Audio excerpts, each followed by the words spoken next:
Transform your outdoor space with Maple Hill Nursery. Whether you're a gardening enthusiast or just looking to relax in style, they have everything you need. From premium polywood furniture that never needs painting to top-quality plants and trees, Maple Hill Nursery has it all. Plus, they offer free setup and delivery on in-stock barbecue grills. Visit them today just north of Midland Mall or check out their website for pro tips and expert advice. Maple Hill Nursery, making your yard the place to be. Mountain View Restaurant at Apple Mountain, where casual elegance meets breathtaking views. Our new expanded menu features a wide variety of dishes to satisfy every palate, from fresh seasonal options to your all-time favorites. Whether you're hosting a client lunch, enjoying happy hour, or planning a date night, we have the perfect setting for every occasion. Don't miss our weekly features and refreshing beverages. In the summer, dine al fresco on our beautiful patio and soak in the scenery. Mountain View, where great food meets spectacular views. A game without a crowd is just a scrimmage. A performance without an audience is just a rehearsal. Without your presence, high school sports and the performing arts aren't possible. Ensure that these essential extracurricular activities continue to enrich the lives of students in Michigan. Purchase a ticket to your local high school's game or performance. This message presented by the MHSAA and the Michigan Interscholastic Athletic Administrators Association. High school sports don't just happen.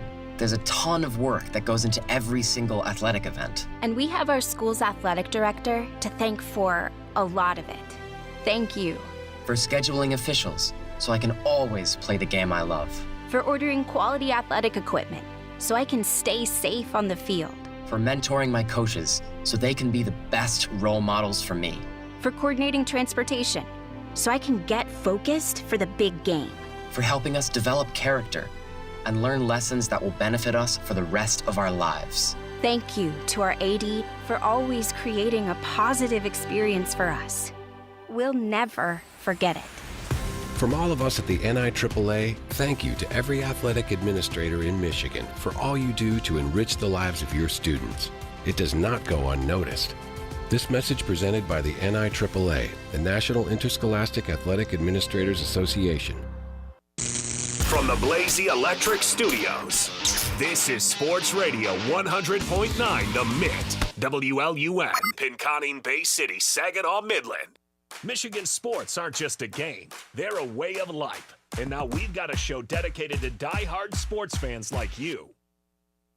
Hosted by a guy who's borderline obsessed with the wins and losses of all your favorite teams. He's crazy. Every weekday morning from 9 to noon, Ben Bosscher brings you the talk that matters. The teams, the stories, and the players you care about most. This is the Ben Bosscher Show, built by Bresky Siding and Building Repair.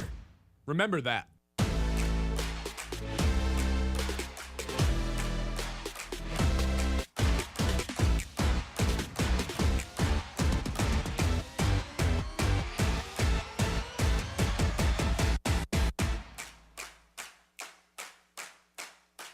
Hello. All right, we're going to start today's show a little differently. I need everyone to put their hands up, cross your fingers together just like this. Kyle, you do it too. Look up to whatever God you believe in and thank him that the Tigers don't have to play the Mets in the American League playoffs. Welcome into the Ben Bosscher Show, everyone. Ben Bosscher here with you as always. Kyle Sandel behind the glass today. Still licking our wounds from the Tigers game last night because, man, the Mets just put up an absolute pounding against this Tigers team. Take game 2. Tigers now down 0-2 in this series against the Mets. Game 3 today at 1 o'clock with Casey Mize on the mound. We'll get to the Tigers game in just a second. We'll take a trip around the league later on in the show. Chris Castellani is going to join us a little bit later on to talk about the first 2 games of this Mets series as well. And we're also giving away Michigan State tickets thanks to our friends at Garber Chevrolet and our friends down in East Lansing. 2 tickets. You know what? I'm feeling generous today. 4 tickets to this weekend's game. Yeah, 4 tickets for the Michigan State game this weekend against Boston College. We will give those away about 10:15 today. So stay tuned. We'll give away the keyword. You text it in to 989-837-6125. You got a chance to take you and your family or you and your buddies down to East Lansing Spartan Stadium this week. We'll work in a little bit of U of M as well.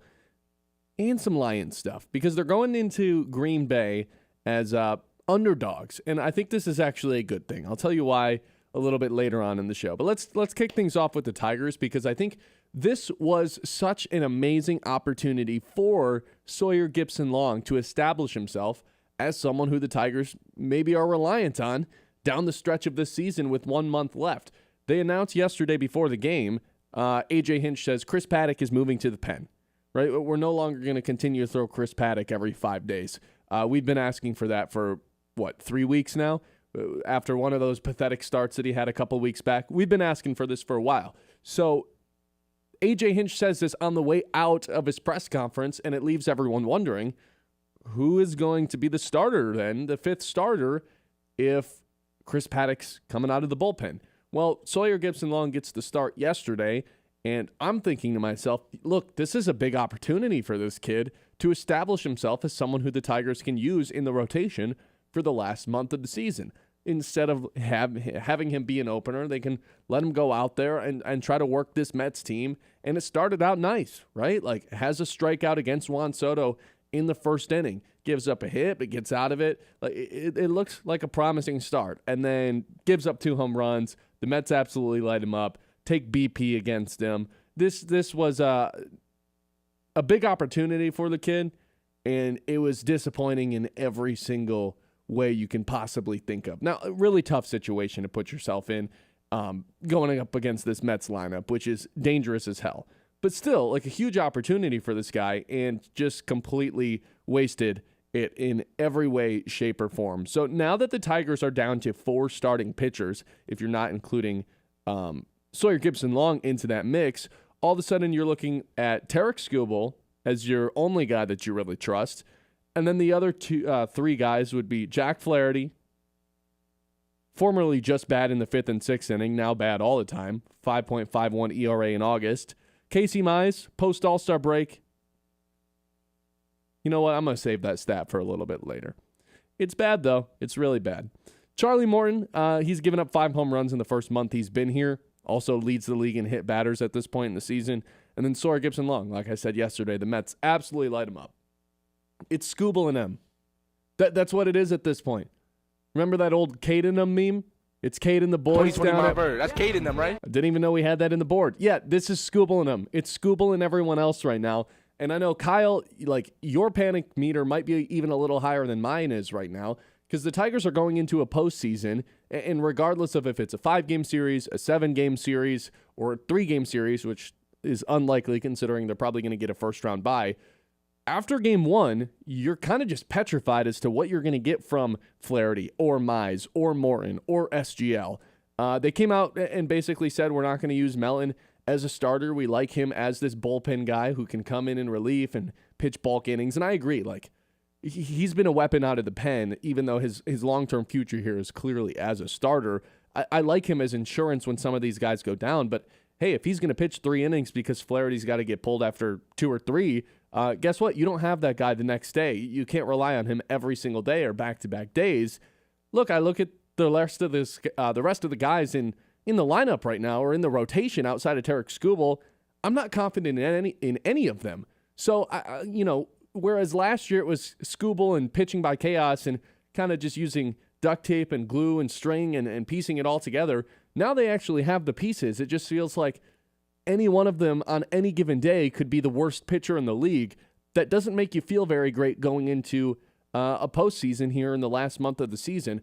Honestly, I can't believe Walker Buehler wasn't, it at least didn't get a phone call from the Tigers. He's with the Phillies now after getting released by the Red Sox. I'm in a little bit of disbelief that Kiter Montero hasn't got another opportunity here with the big leagues team. He's still down in AAA and hasn't pitched since July.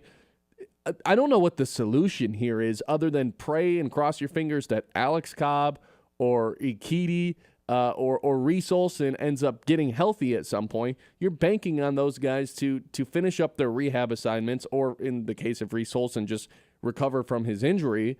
And then Paul Sewald can get thrown into that group too, the guy that they traded for at the deadline and still has yet to pitch as a Tiger because he's been hurt, had a live BP session yesterday. You're really banking on some of these guys that are injured to come back and provide something for you.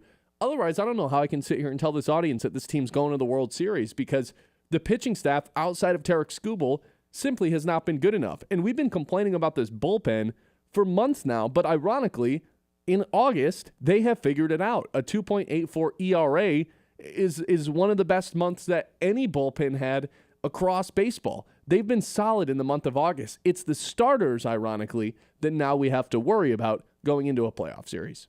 Well, yeah, and I mean, you say you can't confidently say that they're going to go to a World Series. I can't confidently say they're going to win a 5-game series in the divisional round.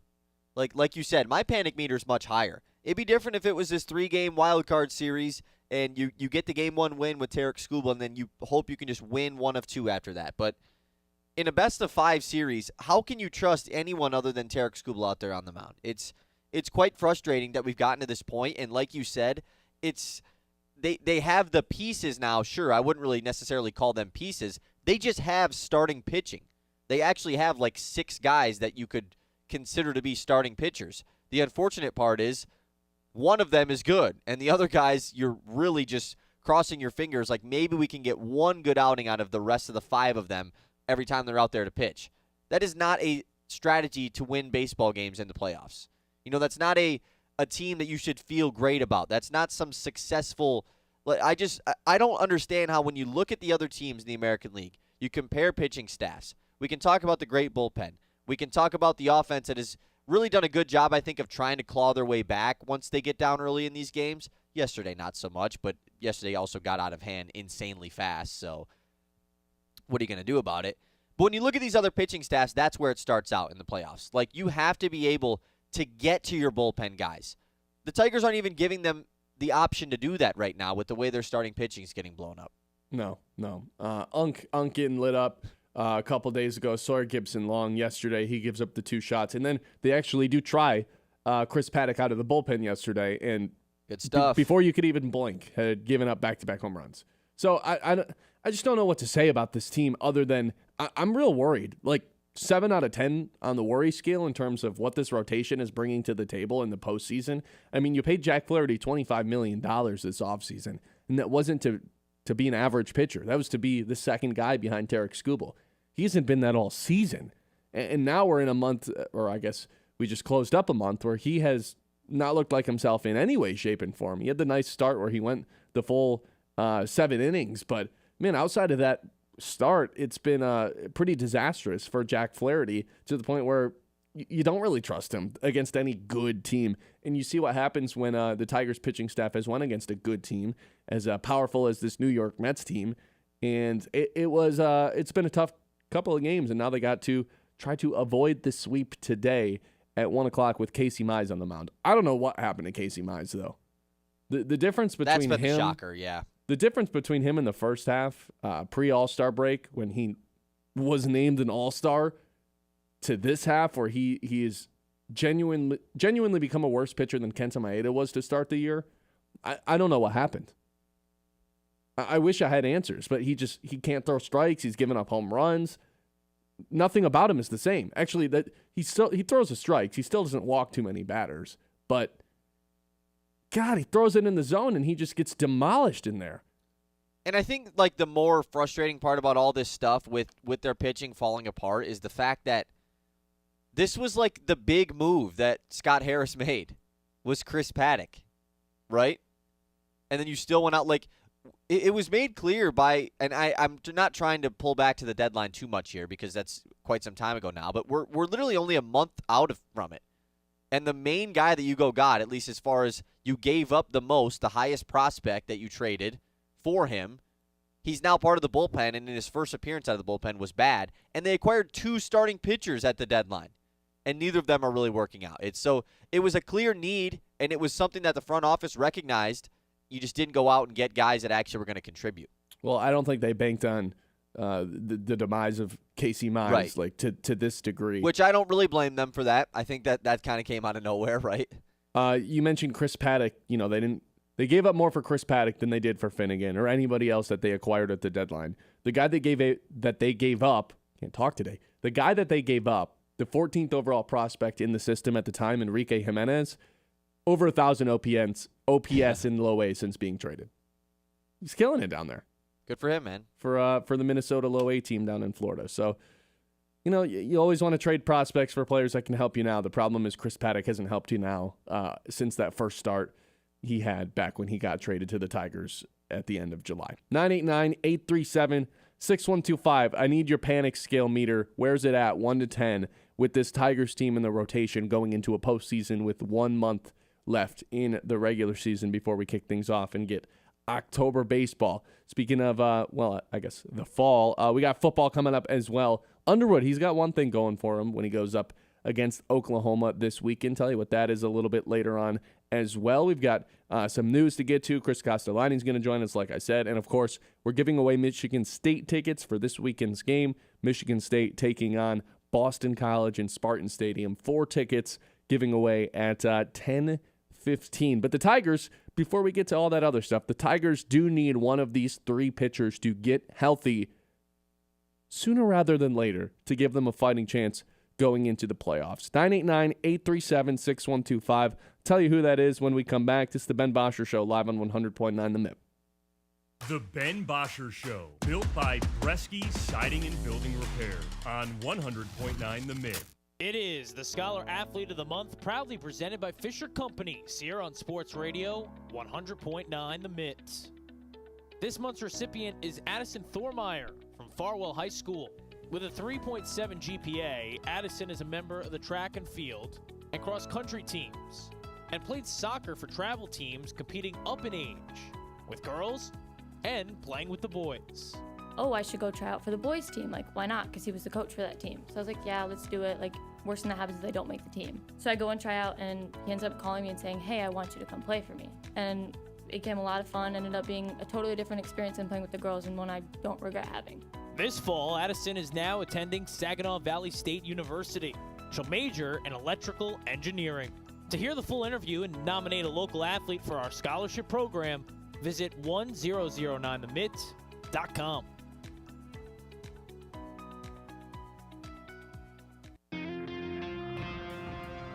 In every town, there's a team that brings us together. A team that stands for more than just the game. It's tradition. It's family. It's where we belong. Because this isn't just baseball. It's community. It's pride. It's home. This is the Great Lakes Loons, everyone's hometown team. I'm Ben Bosscher, and here's what I think. I think the Detroit Lions are going to be worse this season, but still go 12-5 and win the NFC North. I think the Minnesota Vikings are the biggest threat to steal the NFC North from the Detroit Lions. I think we got to taper back our expectations for Bryce Underwood, with him being an 18-year-old freshman and all. I think the lack of aggression from Scott Harris at the MLB trade deadline is going to haunt the Tigers for years to come. And I think you should listen to the Ben Bosscher Show weekdays from 9 to noon on 100.9 The Mitt, built by Bresky Siding and Building Repair, if you agree or disagree with anything I just said. We're in your town, your school, your huddle. 100.9 The Mitt is here for sports fans in the Great Lakes Bay region. From the hardwoods of Saginaw to Midland's Friday Night Lights. From the streets of Bay City to Freeland, Frankenmuth, and Hemlock. We roll through Beaverton, Auburn, Pinconning, Essexville, and Shepherd. All the way to Gladwin, Birch Run, Coleman, and Bridgeport. This is your sports station. High school, college, NFL, the Loons. It's all right here. 100.9 The Mitt, Mid-Michigan sports leader. They tell us we're more connected these days. We have cell phones, email, text messaging, yet we've never felt more disconnected from the people we care about the most. We need a place that's all about bringing us together. Say hello to the Great Lakes Bay region, where towns like Saginaw, Midland, Bay City, Birch Run, Chesaning, and Frankenmuth help us leave behind the overscheduled world we live in and visit a place we haven't seen in a while. One where the people make us feel right at home. And we remember just how bright our kids' eyes get, peeking through a riverboat railing, just to catch a glimpse of the wildlife. So let's go fishing, bird watching. Let's blow the suds off a local tap, take a tall ship dinner cruise at sunset, or stop by a festival just because the name made us smile. Right here in the Great Lakes Bay region, where reconnecting with what really matters is pure Michigan. Your trip begins at michigan.org. The Ben Bosscher Show, built by Bresky Siding and Building Repair on 100.9 The Mitt.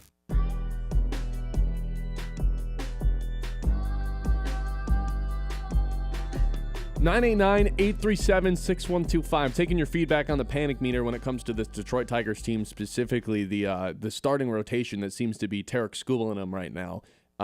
It's Skubal and everybody else, and then with Mize and Flaherty both taking a step back and Paddock going to the pen, huge opportunity for Sawyer Gipson-Long to step up yesterday. He gets demolished by this Mets team, and it has us looking around right now like who would even go out there in a game 2 of a series?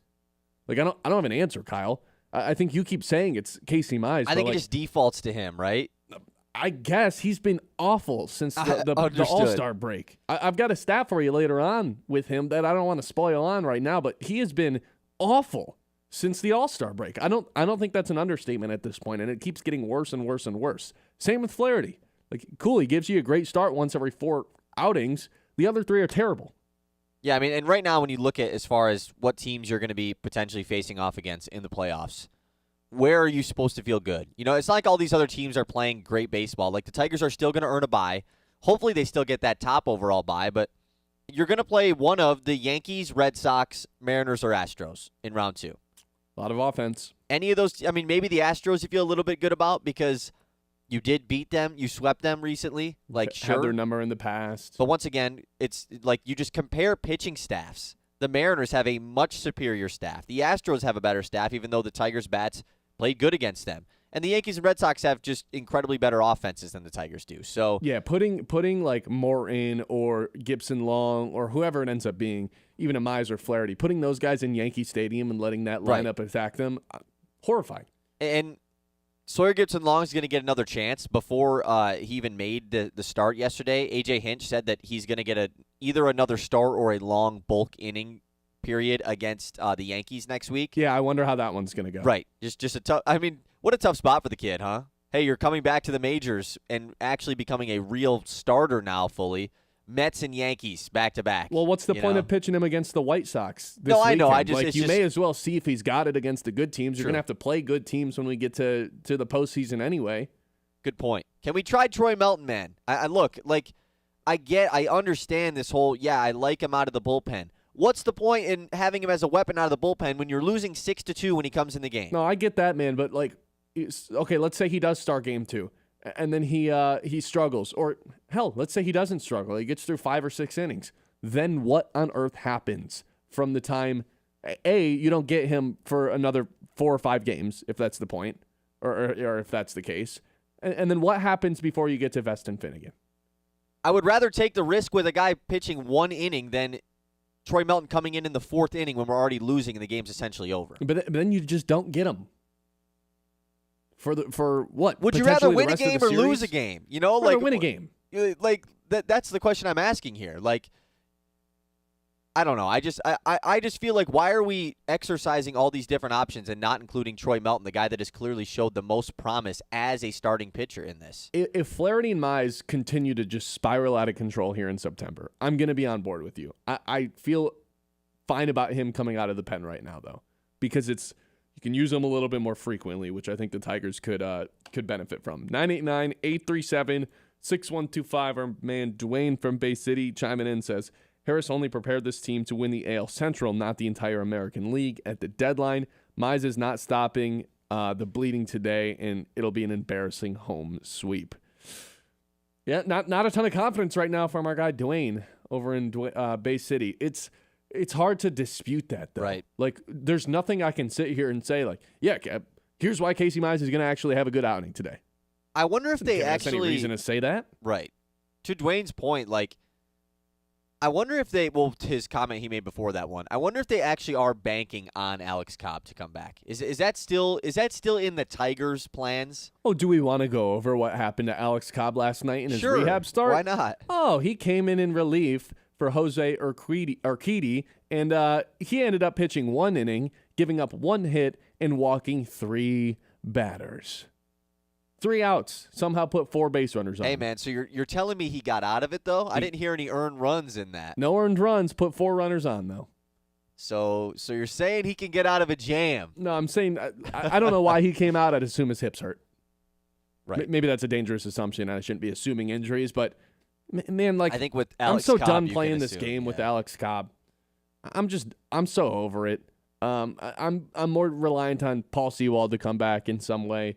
Urquidy hasn't been a useful major league guy since 22, and somehow the Tigers are somewhat dependent on him to come back. Well, yeah, has dealt with 2 major long injuries. That's why he's kind of been out for some time. Right, but that's still problematic that Of course. he hasn't been a solid pitcher in 3 years, and the Tigers are going to basically put their hands together and be like, please come save us.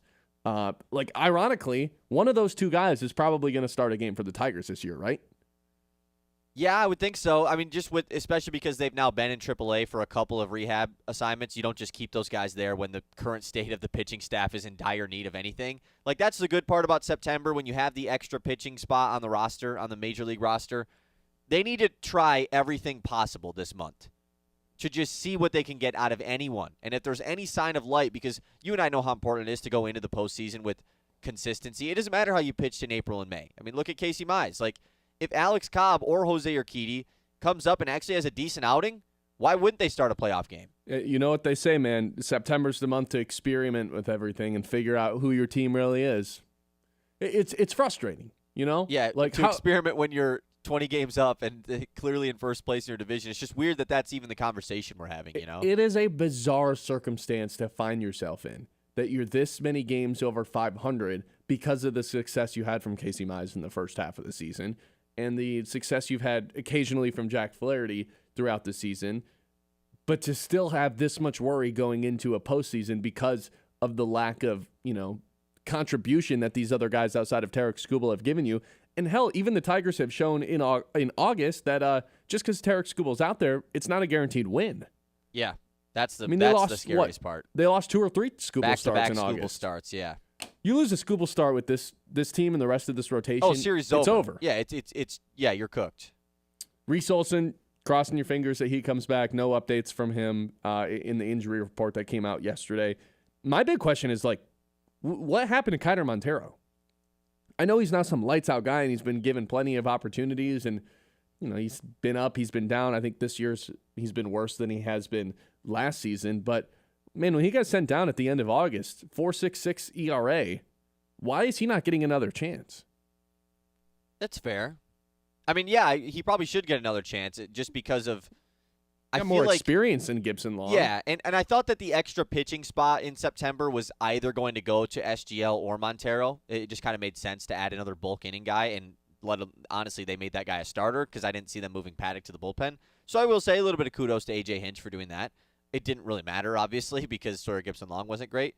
Yeah, I would think Montero is called up by next week just to get something in, He might get called up today with Chris Paddock going to be on leave for the next couple of days with a family thing going on. So yeah, tough week for Chris Paddock, man. Unfortunate Getting stuff sent to there. the bullpen, gets lit up in the bullpen, and then has something that takes him away from the sport in general. But putting that aside, I don't know, can this guy even be in the pen?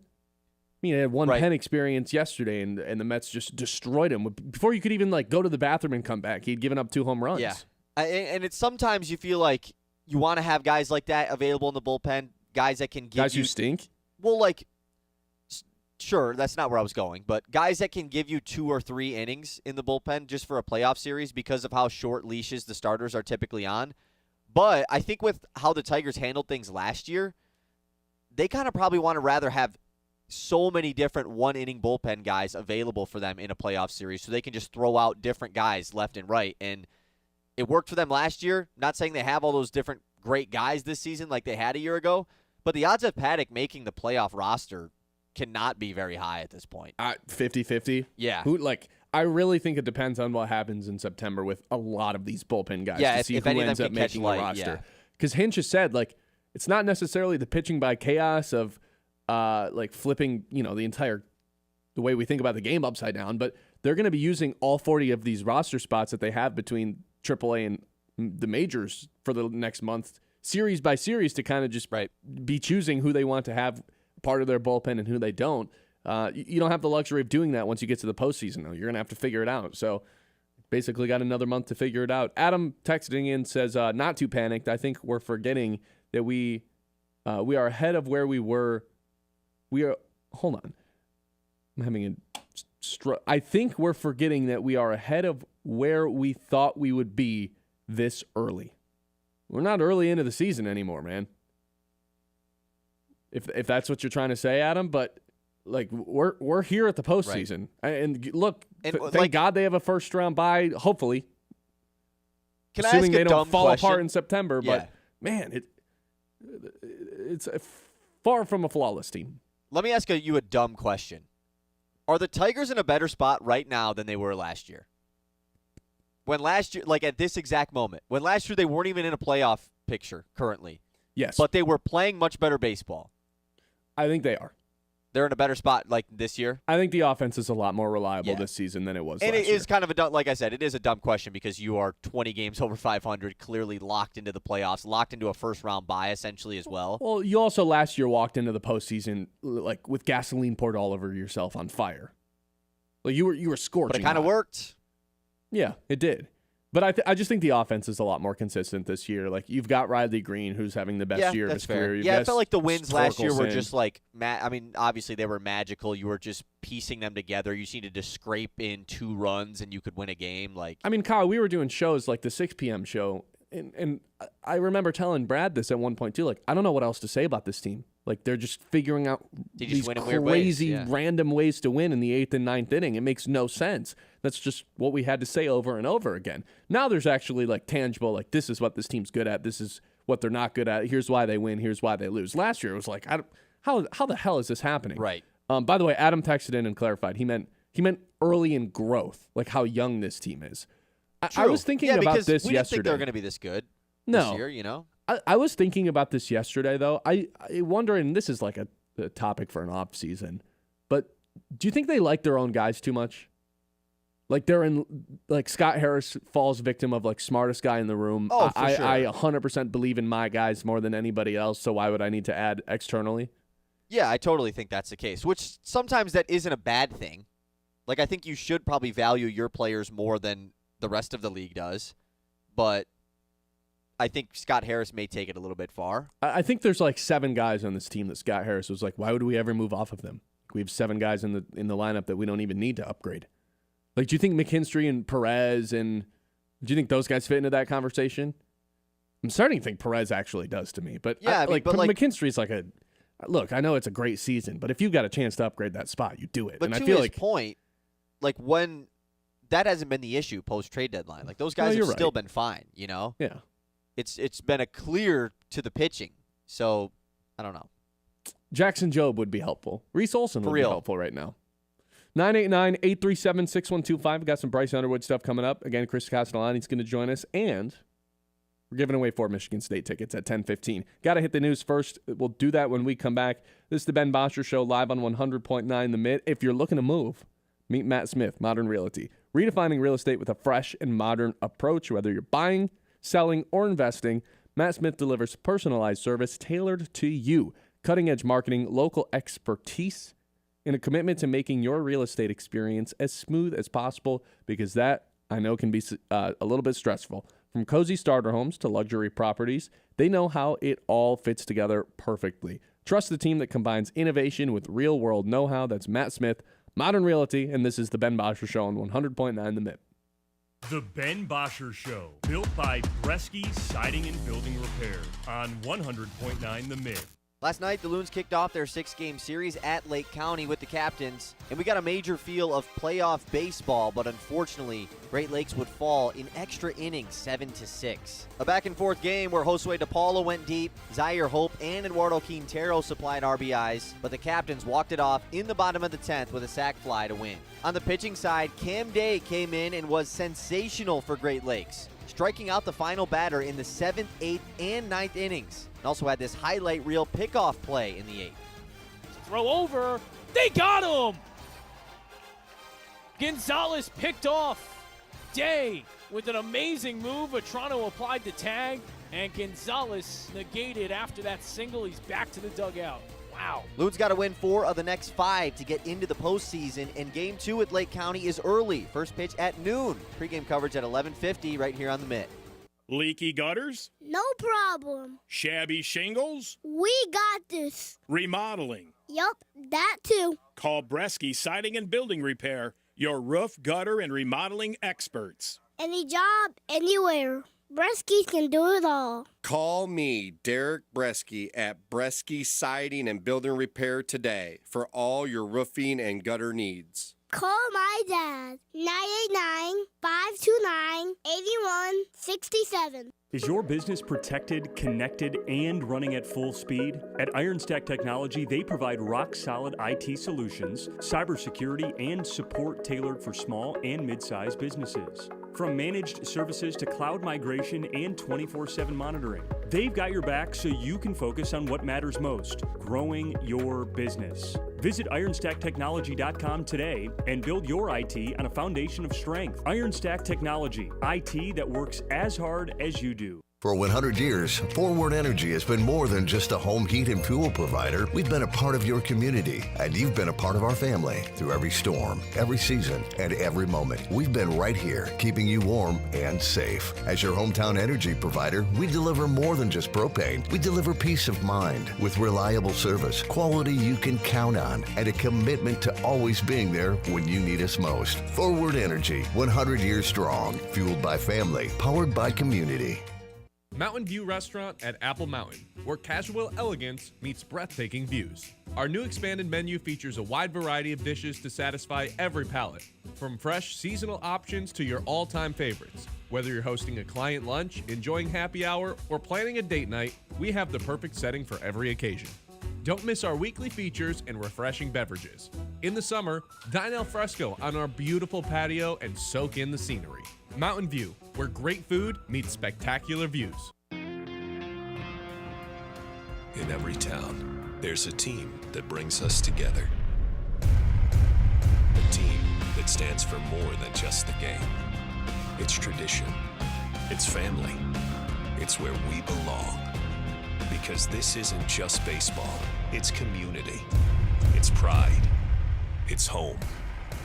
This is the Great Lakes Loons, everyone's hometown team.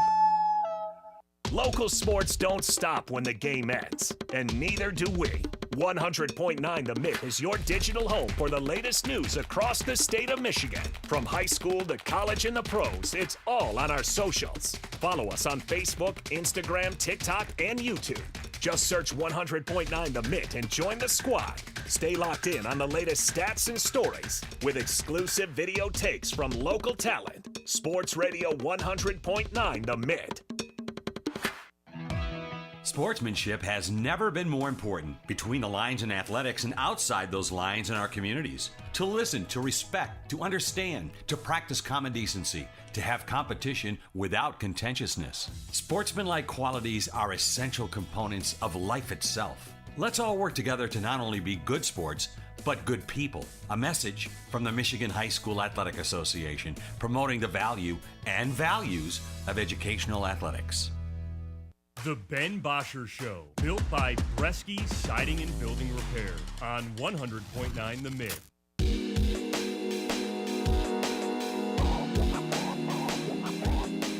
(989-837-6125).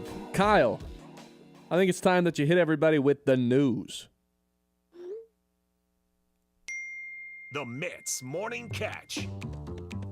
All right, let's do it. A lot of news going on. We got football in just a day away from now. That's not news, though, to anybody. It shouldn't be, because we've been waiting on it for quite some time. How excited are you, though? For football? Yeah. Oh my God. NFL football. Can't even put it into words, my friends. Can't even put it into words. It's going to be a good time. But let's talk about the news before we talk about football, because there isn't a ton of football news. We'll close out this Tigers stuff, because they close out Game 3 today with the Mets. It's at 1:10, so 2 day games in this 3-game series with the Mets. Casey Mize versus Clay Holmes at 1:10.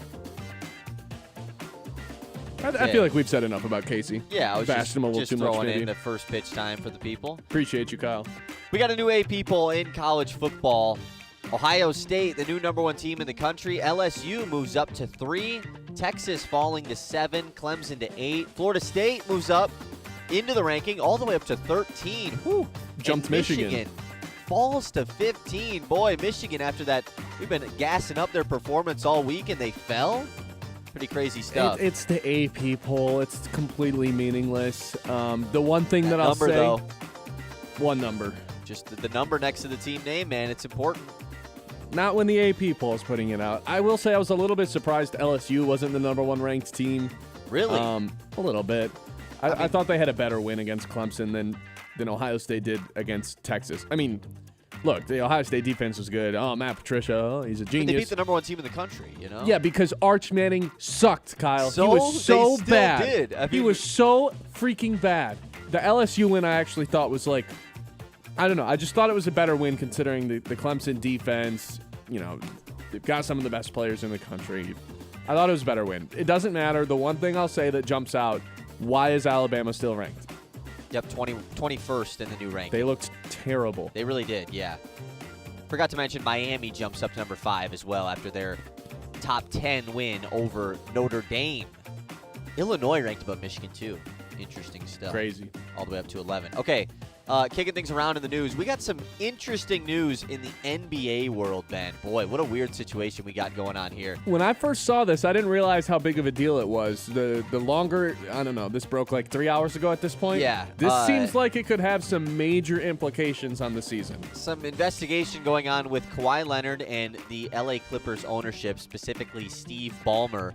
Our boy Pablo Torre reports a bombshell that Kawhi Leonard reportedly signed a $28 million endorsement with a fraudulent tree planting company that is funded by none other than Steve Ballmer, owner of the Clippers, to quote-unquote circumvent the salary cap rules, a.k.a.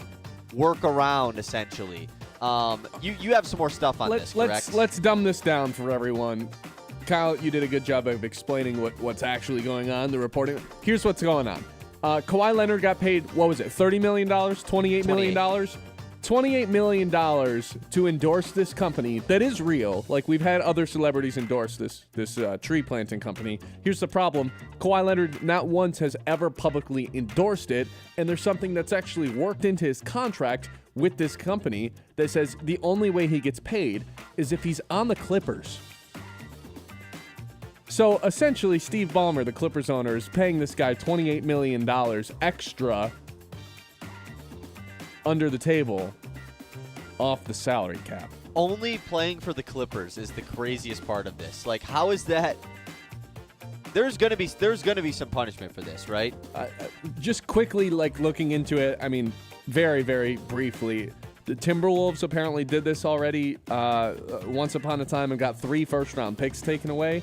But, I mean, Kawhi Leonard's like one of the 10 best players in the NBA when he's healthy, so maybe there's some like $28 million. That's not nothing. I wouldn't be surprised if there was a lot more than 3 firsts taken away. This seems like bad news for all the Clippers fans in this new arena, this new era. A lot of expectations going into the year for the Clippers fans, considering what they did this offseason, considered big winners. I don't know what's about to happen. I don't know if Kawhi is going to get in trouble for this. No idea. The Clippers themselves, I feel like they have to, but we're going to hopefully find out some more details on this relatively soon. Some local news here. Buccaneers right tackle Luke Gedeke, a.k.a. former CMU Chippewa, signs a 4-year, $90 million extension. Good for Luke. Offensive lineman university, right? Some are saying that, yes. Bernard Raymond, I think, got paid a little bit earlier by the Colts as well. So, good news there. We talked about how much the Mets dominated the Tigers yesterday. Well, the pitcher, Nolan McLean for the Mets, broke some history. He's the first Mets pitcher ever to go 4-0 in his first 4 starts. And he's the first pitcher in the majors to do it since 2014. Got Ever? a little bit of, ever for the Mets. That's Mets history to go 4-0 in first 4 starts. Yeah, that's pretty wild stuff. We'll close out the news here with some Shohei Ohtani stuff because, of course, we got Ohtani's always breaking records left and right. He hit his 100th home run as a Los Angeles Dodger yesterday. Playing in just his 294th game with the Dodgers, he's the fastest to reach 100 home runs in team history, ahead of Gary Sheffield, who did it in 399 games. So over 100 games less to get to 100 homers. Also was the hardest hit ball of his career, 120 miles an hour off the bat. Oh, my God. I got to go find this for video. his home run. Second hardest hit home run of the season. I think behind that crazy O'Neal Cruz one earlier this year. The one that was the hardest hit ball of all time? Yeah, Behind that one? That one, yeah. I love those videos. I could watch those all day of just Ohtani and Cruz and Stanton used to do it all the time of just the swing where the ball just disappears off the screen. Crazy stuff. 989-837-6125. That's the first rendition of the Mitt Morning Catch on this Wednesday morning. Wednesday, that means it's Big Win Wednesday, giving away Michigan State tickets here in a little bit. But we got to discuss Bryce Underwood heading to Norman for a big ranked matchup this weekend. Game day heading there to see Michigan take on Oklahoma. Well, there's one thing that's going for Underwood, and there's one thing going against him when he's going against this Oklahoma team. I'll tell you what that is when we come back. It's the Ben Bosscher Show on 100.9 The Mitt. The Ben Bosscher Show, built by Bresky Siding and Building Repair on 100.9 The Mitt. It's time to remember that.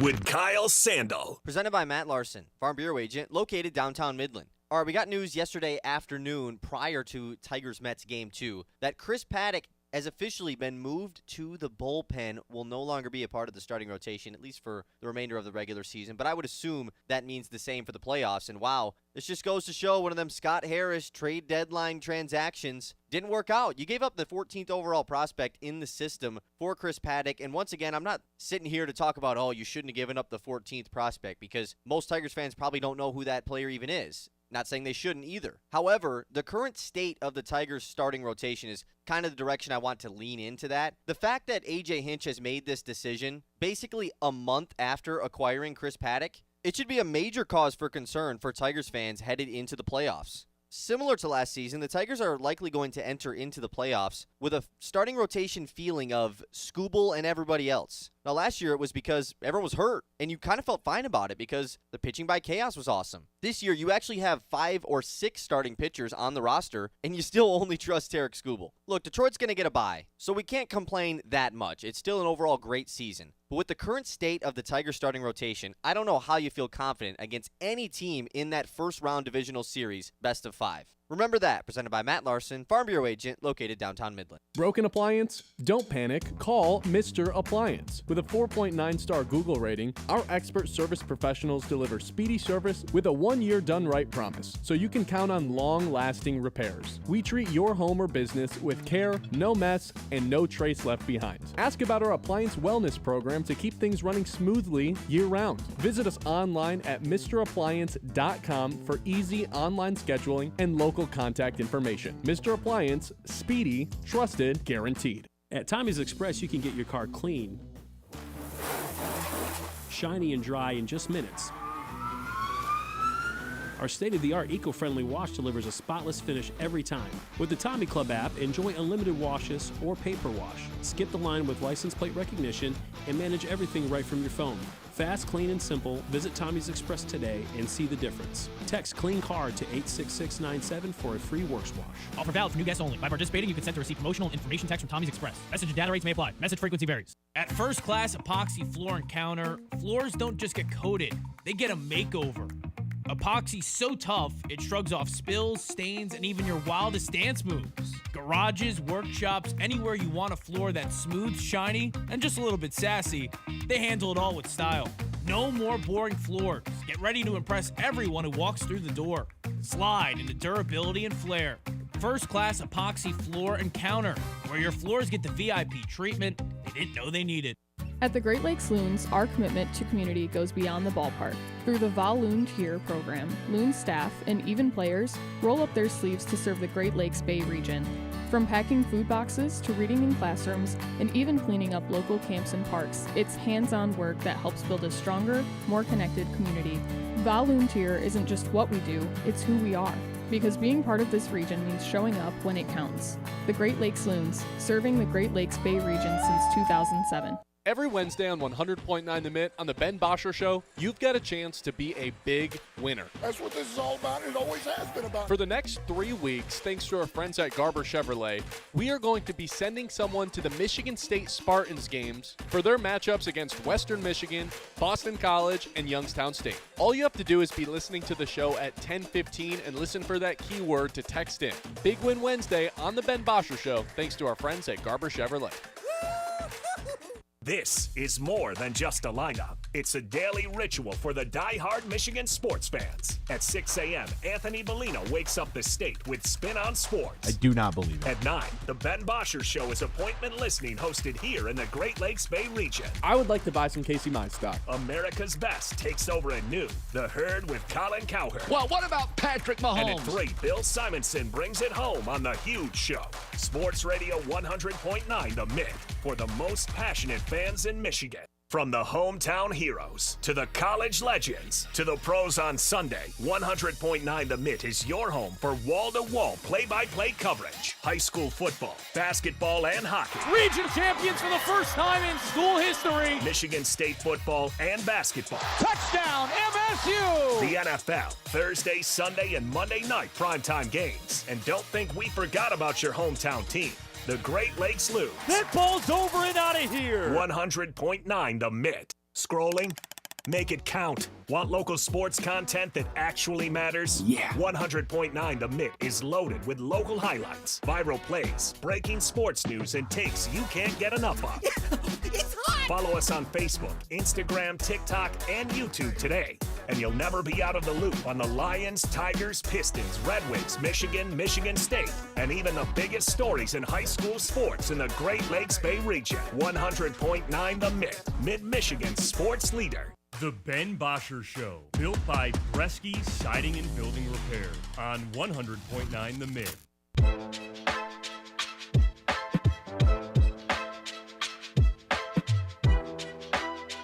All right, Kyle, I'm jumping into some of the Oklahoma stuff. Big matchup this week. Michigan taking on the Sooners, 2 top 25 teams. All eyes should be on Bryce Underwood and this Michigan Wolverine program this weekend. So, let's start to look at some of the numbers from Oklahoma's Week 1 matchup against a little tiny school called Illinois State. And I've got a good stat for you and a bad stat for you if you're a Michigan fan. The good stat I have for you is Oklahoma allowed 117 rushing yards to Illinois State. 4.5 yards per rush. Maybe another big game coming from Justice Haynes, the Alabama transfer, because if Illinois State can run for almost 5 yards per rush, I'd imagine Michigan's going to be able to move the ball somewhat easily on the ground as well. Hard to not envision that number being a little bit bigger. The bad news I have for Michigan fans via a stat is Oklahoma's defense only allowed 34 passing yards the entire game. I don't care who you're playing. To only allow a team to throw for 34 passing yards is somewhat impressive. So just based on that, and, I'm not done doing the homework and digging in to some of the X's and O's of this matchup, but I don't think the game plan is going to be to lean too much on Bryce Underwood. I think they're going to want to lean on Haynes in the run game, and I think we are going to see Bryce Underwood use his legs a little bit more in a designed fashion than we did in Week 1 against New Mexico. I think it's a good thing that Sharon Moore and Chip Lindsey didn't unveil how they were going to use Bryce Underwood in the rushing department. That is a complete unknown right now, and so there's nothing on tape for Oklahoma to kind of watch. Ultimately, a good thing. I don't think they're going to lean on him too much. I mean, he is a freshman going to a very hostile environment on the road in his second start ever at the college level. I don't think they're going to lean on him, but this is college football. There is going to be a moment where eventually he's going to have to make a play, not necessarily with the game on the line, but in some way the game will be determined. Like at some point he's going to have to step up and make a play, I guess is what I'm trying to say here. And it's just a matter of, do you think he's going to come through in those big moments? Look, going into the season, I said, let's pump the brakes a little bit. He's 18 years old. He just turned 18 like 12 days ago. It's going to be a little bit rocky start for the kid. But I was just so impressed by what I saw from him Week 1 and all the interviews and stuff I've seen since then. It's just been nothing but what you'd want from a guy who's kind of the leader of the program, a guy that other guys on the team look up to, even if they are seniors. I mean, when you see your quarterback throw a block like that in the Oklahoma or in the New Mexico game, like it just shows that he's ready to win. I think this guy is a winner. It's just a matter of how much is he going to have to do in this Oklahoma game in order for Michigan to come out on top. Hopefully not a lot, but I'm kind of starting to just believe in the kid to be able to come through in those hopefully few moments where he has to. Yeah, I think that's fair. I mean, especially with the display that he put on in that New Mexico game. I think it is worth noting, though, that Michigan is not heavy underdogs against Oklahoma, but nearly a touchdown worth. Like, to expect him to come out and basically make game-winning plays to have them upset Oklahoma, that's kind of like crazy high expectations, is it not? No, it is. But I also I don't know, the spread says they're at home. The freshman quarterback, I think, has something to do with it. But, you don't think Michigan's going down there thinking that they're a 6-point dog or should be by any means. Like, if you're Central Michigan going to the road on Pittsburgh, which it's different, or going to San Jose. Jabs here, huh, man? No. I'm just saying, you're underdogs. That's kind of the mentality going into it. What do we have to lose? Let's go give them our best fight. Michigan's not going down there with that mindset. They're going down there with the expectation of kicking their butts. I think the 6 is too high to me. Agreed, but is it still not putting a lot of expectation on Bryce Underwood to, they should win this game. He should make plays for them to win this game. In his really first true test ever, and let alone it's his second ever game. Yeah, are we really going to be let down by Bryce Underwood after week 2 if he doesn't make game-winning plays and they lose to Oklahoma when they were not favored to win? It depends. If he looks like a mess out there, then yeah, we're going to be a little bit disappointed. But I don't know if he plays fine. If he plays like he did against New Mexico, and then he's got to go on a game-winning drive and doesn't come through, I don't think anyone's going to be disappointed. In him specifically.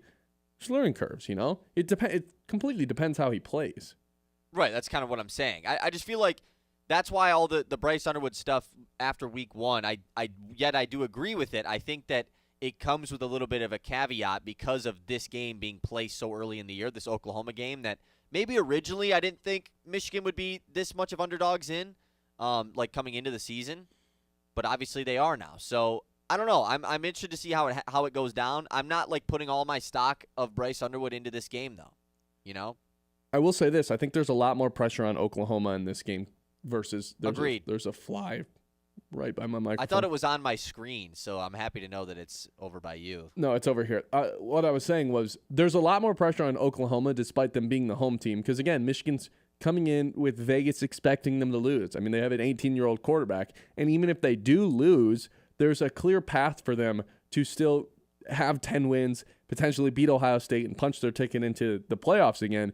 Oklahoma loses this, they go right back into believing that they are never going to escape the middle tier of the SEC because they still have to go up against Alabama on the road, Tennessee on the road, Ole Miss, Texas, and LSU at home. Whew. I mean, they lose this game, they're done. It's over. Any chance they had of getting into the playoffs. Wait, are you saying this is a must-win game? Kinda. I mean, it's not a must-win games in terms of okay, if Oklahoma you did just wants say to, if they lose this, they're done. If that Oklahoma sounds like must-win. If they want to go to the playoffs, this is a must-win game. Yeah, I think that's fair. Probably, just with how their schedule's built. Whereas for Michigan, it's really not. And if you lose this game, if you're Oklahoma, you just go back to you lose this game at home to a freshman quarterback. You go back to believing you're just never getting out of that tier of the SEC schools. They're 1-4 in their last 5 games ranked games. Yeah. Last year, their first year in the SEC, 1-4 against ranked competition. The fall from glory for Oklahoma potentially coming this weekend. I mean, even Venables is 25-17 as their head coach. It's not like it's been some extraordinary run for this guy, some extraordinary tenure. There's been some struggles. They lose this game. I'm not saying he's on the hot seat, but all of a sudden it's might be, yeah. It might be hey man, this is Oklahoma. We expect a little bit more. Michigan loses, it's we'll be fine. We'll bounce back. There's a total difference in the mindset going in, and I think that aspect of the game favors Michigan in a way that isn't really X's and O's oriented, but just a what are we built from standpoint. So I expect some big things from Michigan this year or this week. That 6 points seems like a lot. I most certainly will be taking Michigan at the very least in the spread on that. 989-837-6125. 10 o'clock hour on the way. We've got Chris Castellani joining. If you like the show and you're new here to the channel, hit that like and subscribe button. Really only takes a second for you. Goes a long way for us, so we'd appreciate it. Share it with a friend as well. Facebook, Instagram, TikTok. We're on it all. Go give us a follow there. Sports Radio 100.9 The Mitt. With that being said, coming up next, we've got Chris Castellani on to talk about this Tigers game in the series that they've had so far against the Mets. And then we're going to give away some Michigan State tickets for their game against Boston College this Saturday night game at Spartan Stadium. This is the Ben Bosscher Show, live on 100.9 The Mitt, YouTube, Facebook. See you guys in just a second. The Ben Bosscher Show, built by Bresky Siding and Building Repair on 100.9 The Mitt. It is the Scholar Athlete of the Month, proudly presented by Fisher Companies here on Sports Radio 100.9 The Mitt. This month's recipient is Addison Thormeyer from Farwell High School. With a 3.7 GPA, Addison is a member of the track and field and cross-country teams and played soccer for travel teams competing up in age with girls and playing with the boys.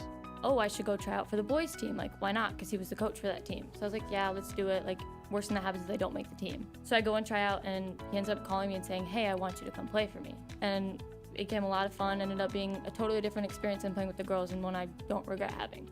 This fall, Addison is now attending Saginaw Valley State University. She'll major in electrical engineering. To hear the full interview and nominate a local athlete for our scholarship program, visit 1009themitt.com.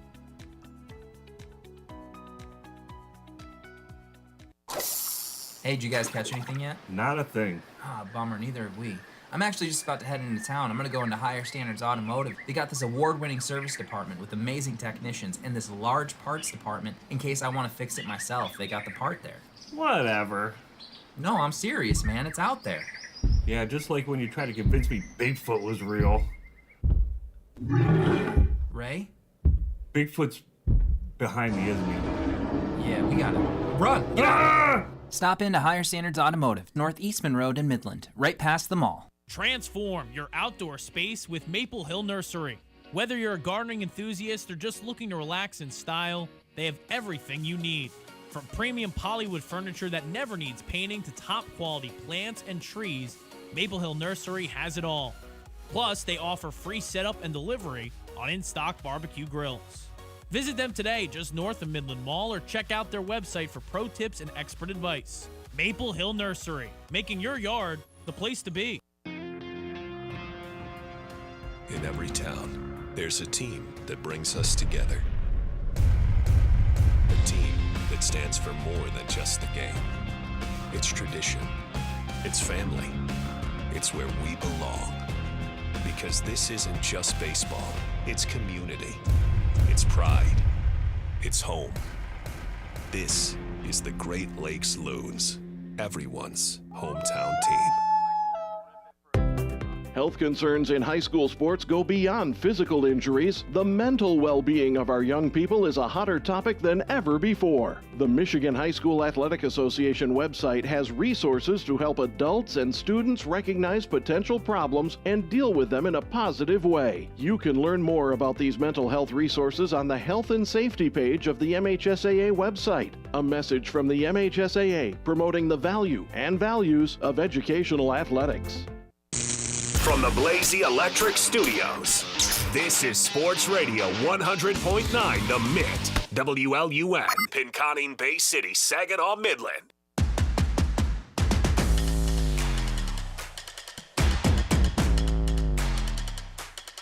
Hour number 2, Ben Bosscher Show, live right here on 100.9 The Mitt. We are now joined by Chris Castellani, Chris and Company podcast.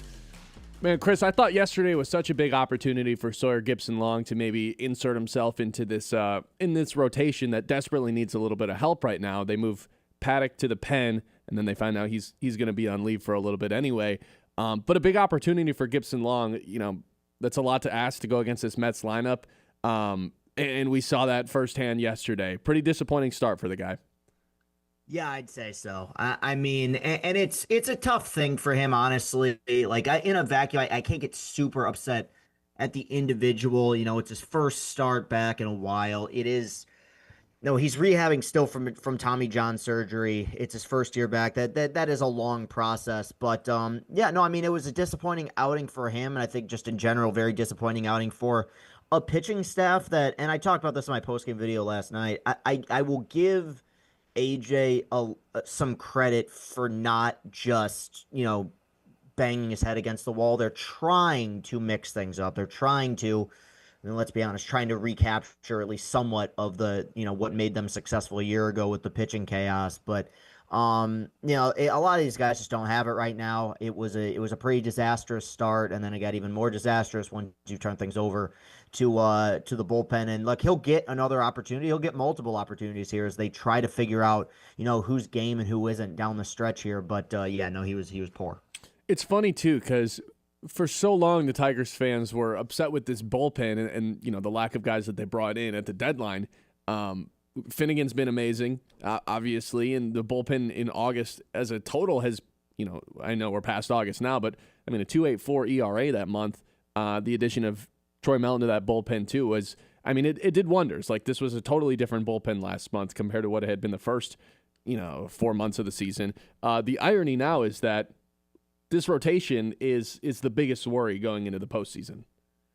It's not just a worry. It's bad. I can't really twist it any other way. And it's, look, you got the best pitcher in the world. You got Skubal, and just trying to evaluate what a potential playoff situation could look like. I mean, basically, you're going to have to win.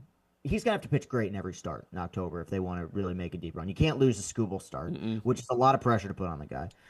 In a 5-game series, like, you pitch him twice, that's two of your 3 wins. Maybe you can work with that. But the deeper you get into the postseason, you're going to have to get something from these other guys. I still think, they're going to continue to roll the dice with Jack simply because of this Jekyll and Hyde nature. Like, you hope you get the good side of him. And bizarrely, like, all of his best starts have been against playoff caliber teams, which I think weirdly kind of inspires a fair amount of hope. But once you go beyond that, there's, AJ knows this. There's no situation where you're thinking Morton can go 6 strong or Paddock can go 6 strong. You're going to, if there's any consolation, as you mentioned with the bullpen, you're going to have to rely on them a ton. And Vest and Finnegan, you're probably going to be trying to get 9 outs between the two of them in every single playoff game that you're trying to win. They've been doing everything possible with September call-ups, with the pitching chaos, to try to add depth or find depth.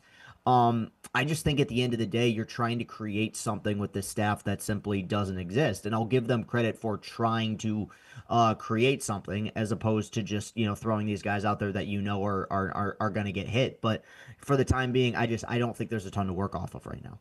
Ben and I have been kind of trying to figure out what the playoff rotation is actually going to look like for the Tigers. And obviously you talked about Skubal, of course, Game 1 and Game 5. But is it just safe to assume that it will be Mize, Flaherty in Games 2 and 3, and then Game 4 is either Morton or it's a bullpen-esque an opener thing? Like, what is your prediction as far as how this rotation is actually going to go down? It's Alex Cobb, right? Oh yeah, dude. At this point, well, and I'm glad you actually mentioned that, because like, the season's almost over, and there's certain guys that we keep hearing about, like with Cobb or Seawald, these guys that are coming to fight, that are like, they're going to have to get some reps in if we want to have any faith in them giving them, any sort of a length or high leverage, innings come October. I think right now, and this is subject to change because, like I said, every other start he gets rocked. Right now, I think Flaherty is probably Game 2. After that, and I think Flaherty is, the expectation is, let's see if we can get 5-6 good innings from Jack Flaherty.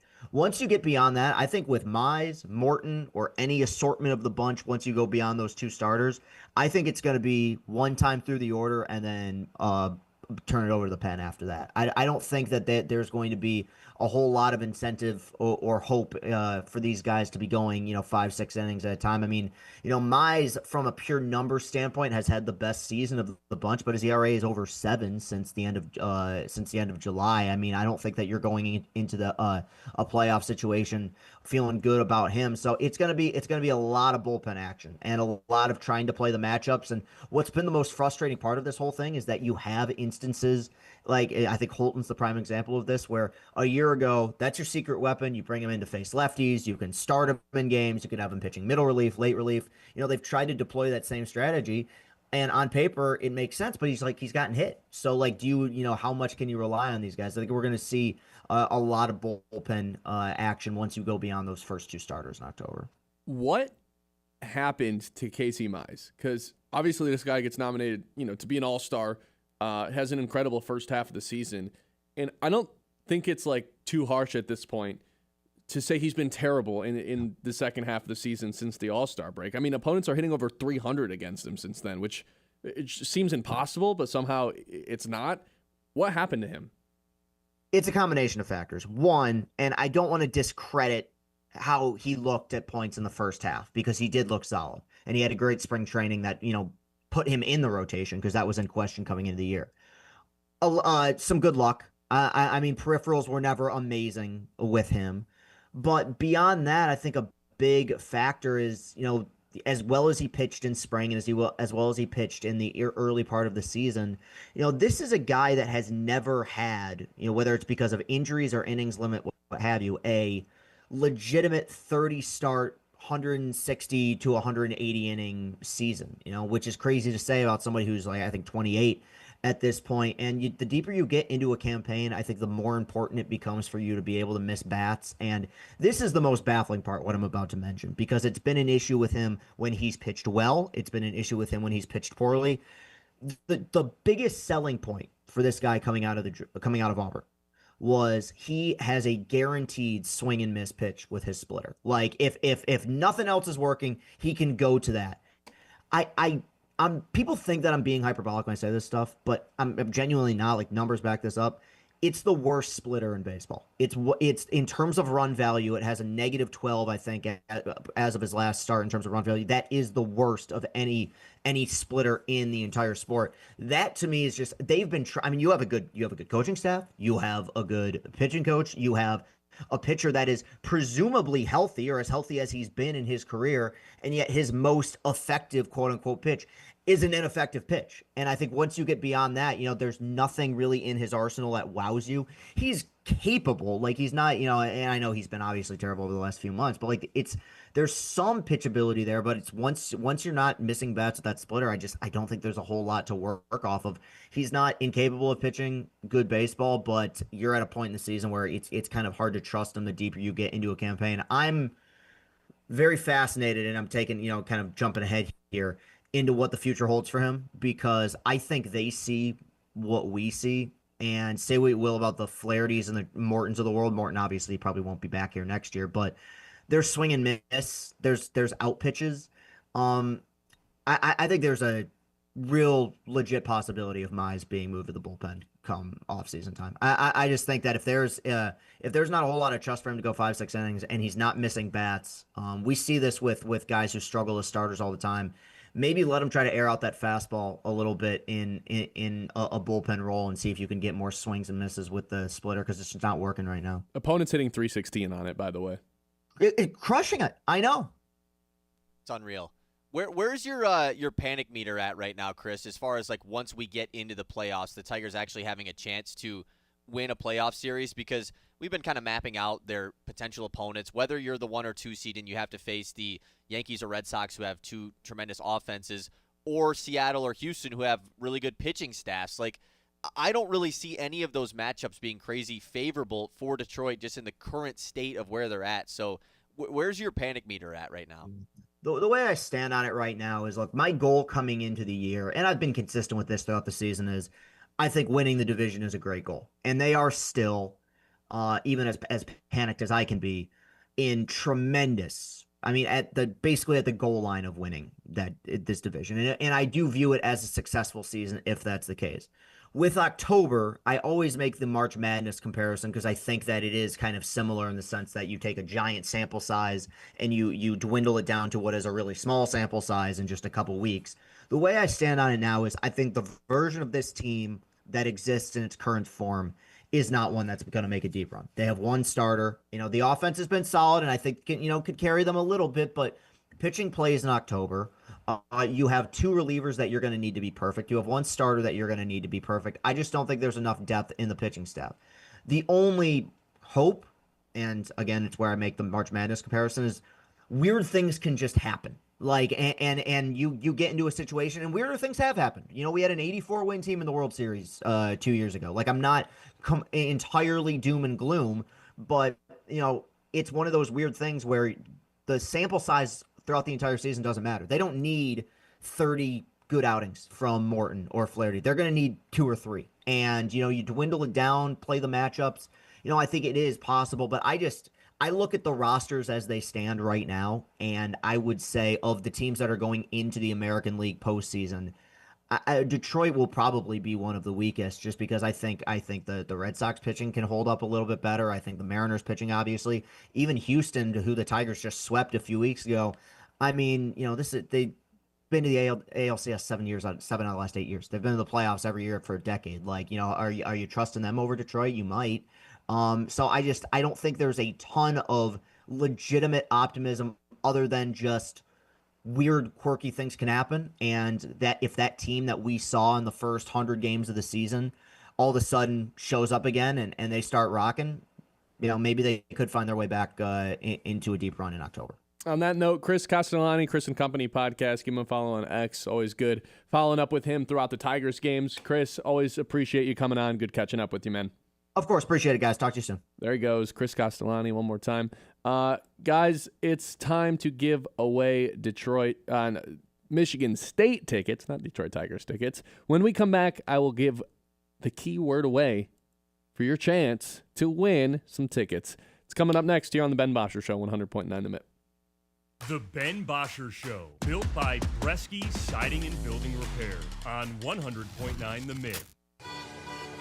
Detours driving you bonkers? Ideal Party Store's got your back with the Detour discount. While the Lafayette Bridge is closed, enjoy 10% off select craft beer 6-packs and 10% off 4 bottles of select wine, 750 milliliters or more, with 2 great locations, 908 North Johnson on the east side and 401 Salzburg on the west side. Ideal Party Store makes every detour worth it. Serving Bay City since 1934, we're here to make you the life of the party. I'm Kevin Spencer, your Midland Edward Jones financial advisor. We're all about financial investments, but we also value the investments of time, patience, and encouragement our young athletes receive from their coaches, teachers, and mentors. That's why Edward Jones is a proud supporter of high school sports in the Great Lakes Bay region. Call Kevin Spencer, your local Edward Jones financial advisor in Midland, 989-832-8428, or visit edwardjones.com. Edward Jones, member SIPC. Transform your outdoor space with Maple Hill Nursery. Whether you're a gardening enthusiast or just looking to relax in style, they have everything you need. From premium polywood furniture that never needs painting to top quality plants and trees, Maple Hill Nursery has it all. Plus, they offer free setup and delivery on in-stock barbecue grills. Visit them today just north of Midland Mall or check out their website for pro tips and expert advice. Maple Hill Nursery, making your yard the place to be. Fueled by wonder and powered by science. At Dow, we're imagining better things for our customers and communities. It starts with our commitment to reach carbon neutrality by 2050, designing, building, and inspiring for the world around us. Because when we wonder, the things our world needs could be just one breakthrough away. That's Dow. You have better things to do than to job hunt or scramble to find your next great hire. So let Spherion do it. We say local is our superpower because we live and work where you live and work. We know the local job market. We're here in person. And we're locally owned, so you won't find a partner who's more engaged and literally invested in your success. If you're ready for something better, start with Spherion. Visit us online at Spherion.com to find your local Spherion office. Let's get to work. I'm Ben Bosscher, and here's what I think. I think the Detroit Lions are going to be worse this season, but still go 12-5 and win the NFC North. I think the Minnesota Vikings are the biggest threat to steal the NFC North from the Detroit Lions. I think we got to taper back our expectations for Bryce Underwood, with him being an 18-year-old freshman and all. I think the lack of aggression from Scott Harris at the MLB trade deadline is going to haunt the Tigers for years to come. And I think you should listen to the Ben Bosscher Show weekdays from 9 to noon on 100.9 The Mitt, built by Bryce Siding and Building Repair, if you agree or disagree with anything I just said. The love of the game draws us to sports, as players, coaches, spectators, and officials. For officials, it's a way to stay in the game they once played, to feel the thrill of putting on the uniform, stepping out of the playing surface, hustling to make the call, and building the relationships which can only be built in sports. If you still have that love for the game, we always need new officials. Register now at MHSAA.com. A message from the Michigan High School Athletic Association, promoting the value and values of educational athletics. The Ben Bosscher Show, built by Bryce Siding and Building Repair on 100.9 The Mitt.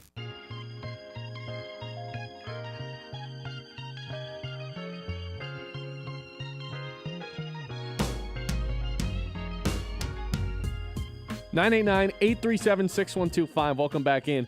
We're a little bit late, so let's get it out of the way. It's time to give away 4 Michigan State tickets to a lucky winner. All you got to do is text in your name to 989-837-6125. Text in your name to 989-837-6125 for a chance to win 4 MSU tickets for this weekend's game against Boston College.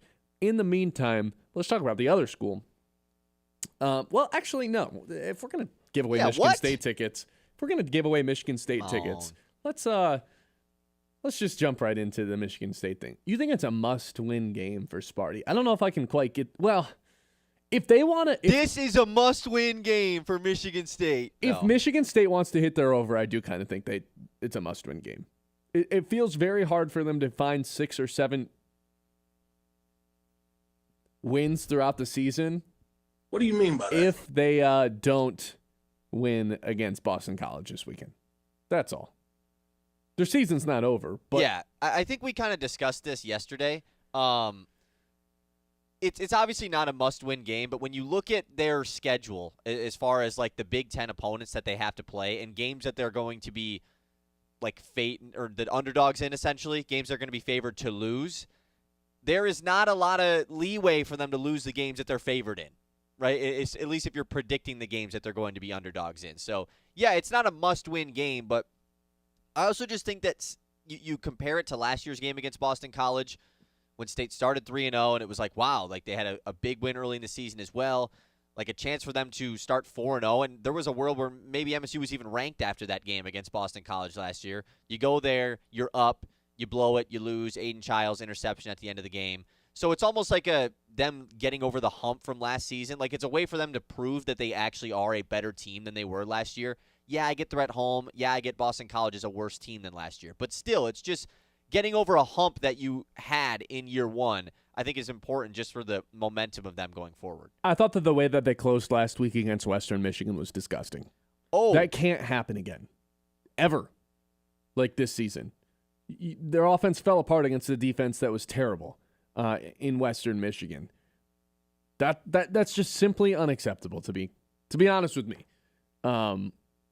Because let's just face it, Jonathan Smith he's not on a hot seat, but he's in a very unique situation to where, the new athletic director comes in. He's probably going to want to make his own football hire. Jonathan Smith is probably going to have to go above and beyond this season to keep his job.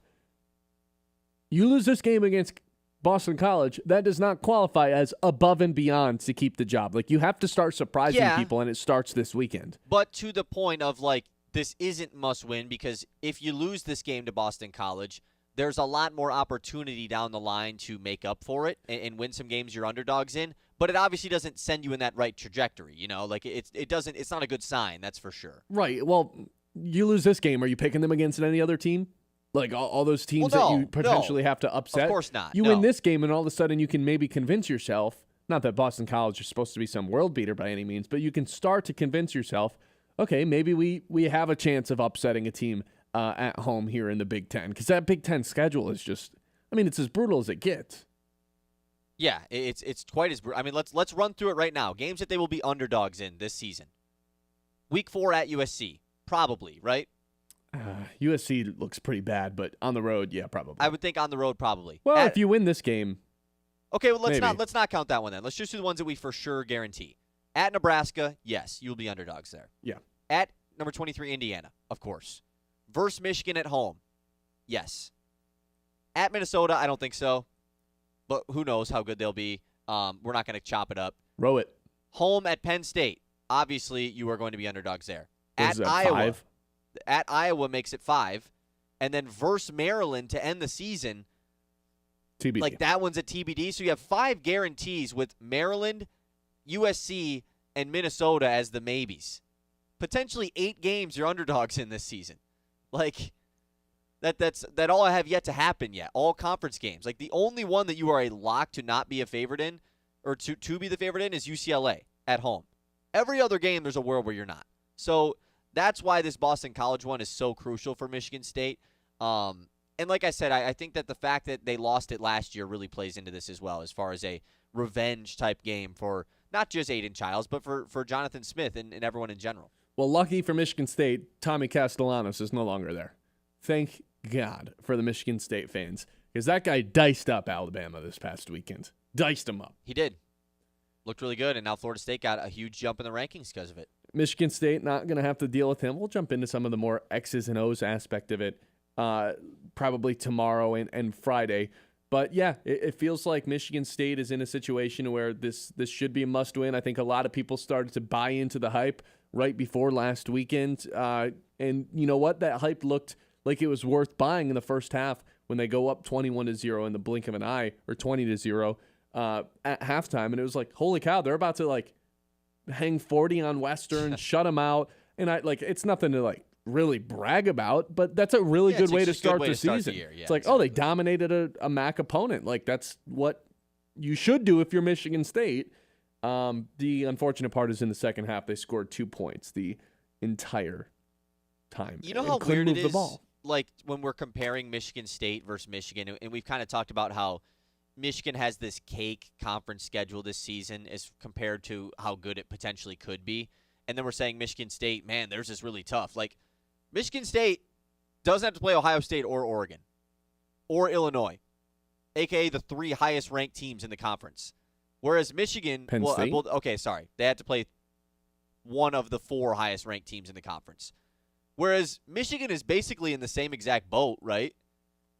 They have to play Ohio State, but they don't have to play Penn State, Oregon, or Illinois. So it's like you just have Michigan State has to play all the programs. Michigan State has to play all the tier 2 and tier 3 teams. Sure, but like that, I just think it's kind of weird how we've been talking about Michigan as having they don't really have to play anybody, and then we're talking about State like it's going to be tough for them to win half of their conference games when essentially they basically have similar conference schedules. It's just different states of the program as far as how people view Michigan this season versus Michigan State.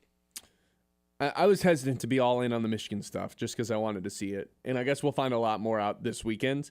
But I don't know, man. Week 1, you compare the 2 QBs. One of them clearly looks better than the other one. And if that's going to be the case, I don't really see any world where Michigan State can beat Michigan in a game this season. Maybe I'll bite those words because Michigan State always ends up playing their best ball against Michigan. At least that was. Hasn't happened the last couple of years. Yeah, I was going to say, at least that used to be the case. Yeah. Very good chance it's 4 straight wins for the Wolverines. But now I'm just getting way too far ahead of myself. That's, October 25th, I believe, the date on that one. Yep. We still got a ways away from that. You got about another minute to text in the keyword, which is just your name today. Text in your name to 989-837-6125. We'll pick a winner here shortly. This is the Ben Bosscher Show. Michigan State tickets up for grabs. This is the Ben Bosscher Show right here on 100.9. The Mitt and the Midland Area Community Foundation is dedicated to strengthening our community through generosity and connection, supporting local nonprofits, scholarships, and projects that make Midland a better place to live, work, and play. Your donations help fund vital programs in education, health, the arts, and more right here at home. Partner with the foundation, leave a lasting legacy, and create positive change for generations to come. Get involved, give back, or learn more at midlandareacf.org. Together we build a stronger Midland, one gift, one idea, and one heart at a time.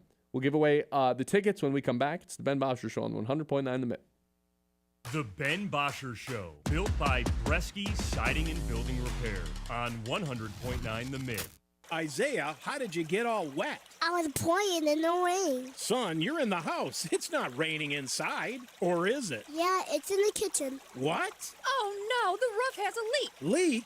That's a waterfall. We need that fixed now. Bryce Siding and Building Repair can fix it. What, son? Any job, anywhere.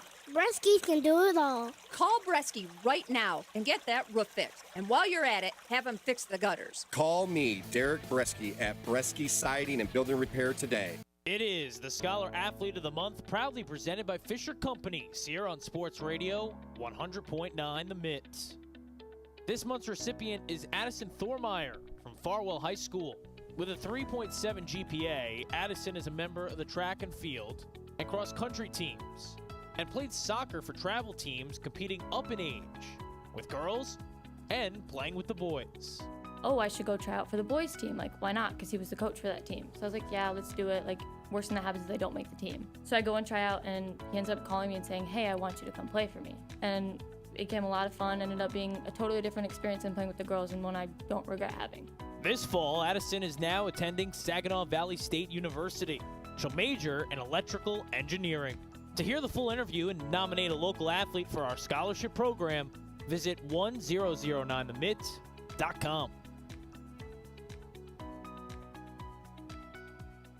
At Scott Family Dental, we treat every patient like family because it's in our name. Our office culture is built on trust, comfort, and care, just like you'd want for your own loved ones. We don't sign contracts with insurance companies, so we can offer the highest quality dental care without compromise. That means your treatment is based on what's best for you, not an insurance plan. Scott Family Dental, compassionate care, lasting smiles. Visit scottfamdental.com to schedule today. Midland Eye Care wants you to know the pervasive use of technology can lead to digital eye strain, burning or tired eyes, headaches, fatigue, loss of focus, blurred or double vision. Overexposure light from electronic devices may also increase the likelihood of developing serious eye conditions such as age-related macular degeneration. To give your eyes a rest, remember 20-20-20. Every 20 minutes, take a 20-second break and look at something 20 feet away. This message brought to you by Midland Eye Care, your vision source on Eastman Road in Midland, on Cedar and Gladwin, and now on East Washington in Freeland. A beautiful yard increases both the value of your home and the quality of your life. Commercially, landscaping creates a positive impression of your professionalism and commitment to community, customers, and employees. Cervinsky Sod has been creating and maintaining outdoor spaces for 56 years. Whether your project is residential or commercial, the team at Cervinsky Sod Services will work with you to build and meet budgets and finish the job with top quality and in a timely manner. To get a quote, call 989-835-4810 or visit CervinskySodService.com. In every town, there's a team that brings us together. A team that stands for more than just the game. It's tradition. It's family. It's where we belong. Because this isn't just baseball. It's community. It's pride. It's home. This is the Great Lakes Loons, everyone's hometown team. Every Wednesday on 100.9 The Mitt on the Ben Bosscher Show, you've got a chance to be a big winner. That's what this is all about. It always has been about. For the next 3 weeks, thanks to our friends at Garber Chevrolet, we are going to be sending someone to the Michigan State Spartans games for their matchups against Western Michigan, Boston College, and Youngstown State. All you have to do is be listening to the show at 10:15 and listen for that keyword to text in. Big Win Wednesday on the Ben Bosscher Show, thanks to our friends at Garber Chevrolet. From Midland to Bay City, Saginaw to Sanford, from Frankenmuth, Freeland, and Hemlock to Auburn, Essexville, and Pinconning, 100.9 The Mitt is the heartbeat of the Great Lakes Bay region, and proud of it. We're your home for local sports, local stories, and local pride. Whether you're in Birch Run, Beaverton, Gladwin, Chesaning, or Coleman, football, basketball, hockey, Spartans, NFL, Loons, all right here. 100.9 The Mitt, Mid-Michigan's sports leader. The Ben Bosscher Show, built by Bresky Siding and Building Repair on 100.9 The Mitt.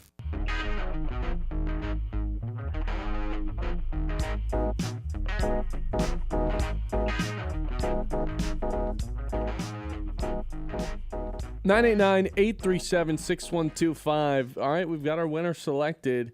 Give a round of applause for Shane. Shane, you're going to the Michigan State game. If you didn't win today, have no fear. You got another chance to win Michigan State tickets next week, thanks to our friends at Garber Chevrolet. That's the full schedule we have for now. So right now it's going to be the Michigan State tickets next week as well. TBD what we'll give away next. So appreciate everyone for texting in. One more time, thanks to our friends at Garber Chevrolet for making that possible. Kyle,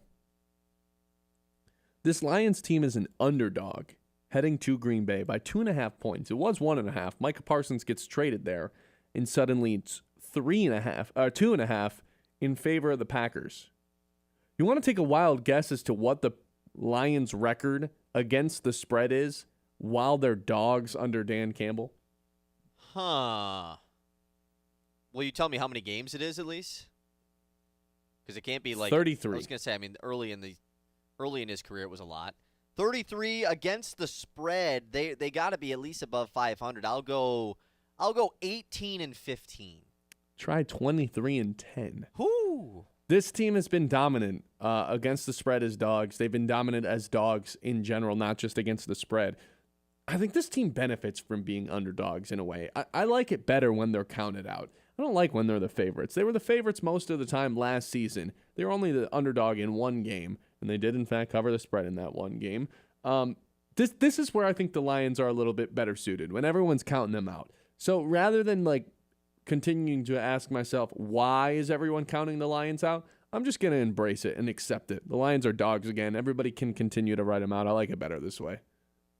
Yeah, I mean, there's nothing better than being the underdog, right? Especially when you actually feel confident. Like that's the best thing ever. And that's why last year the Lions took on a different type of, they were like the villains almost last year, where they were just favored in nearly every game and still they're just good against the spread in general. Like even as favorites, they covered the spread an insane amount last season when they were even favored in most games. Like because they blow teams out by 40. Right, exactly. So yeah, I mean, I could see how you view this as a good thing. I also don't disagree though that the Lions are underdogs, right? I mean, it's week 1. I understand they've played really, really well against Green Bay, but everyone's kind of backing Green Bay this year to be that team in the North. They have Micah Parsons now just inserted on that defense, and they're at home to start the year when the Lions are already sketchy. I get why they're favorites. It makes sense. Do I think that still the Lions are going to benefit by it, and I'm going to, of course, assume they win? Yeah. I think they should just be favorites over the Packers at all times right now. It's the same way I feel about Michigan and Ohio State. One of these teams clearly just has a mental edge over the other one right now. And you think Michigan will be favorites over Ohio State this year? Sorry to go off topic, but there's no way they are, right? At home, maybe. Yeah, but they could be. What if Ohio State's the #1 team undefeated all year? They're not going to be underdogs. They already learned their lesson with that against Texas. What if Michigan State's undefeated, or what if Michigan's undefeated going into that game? Sure. I guess I didn't really consider that.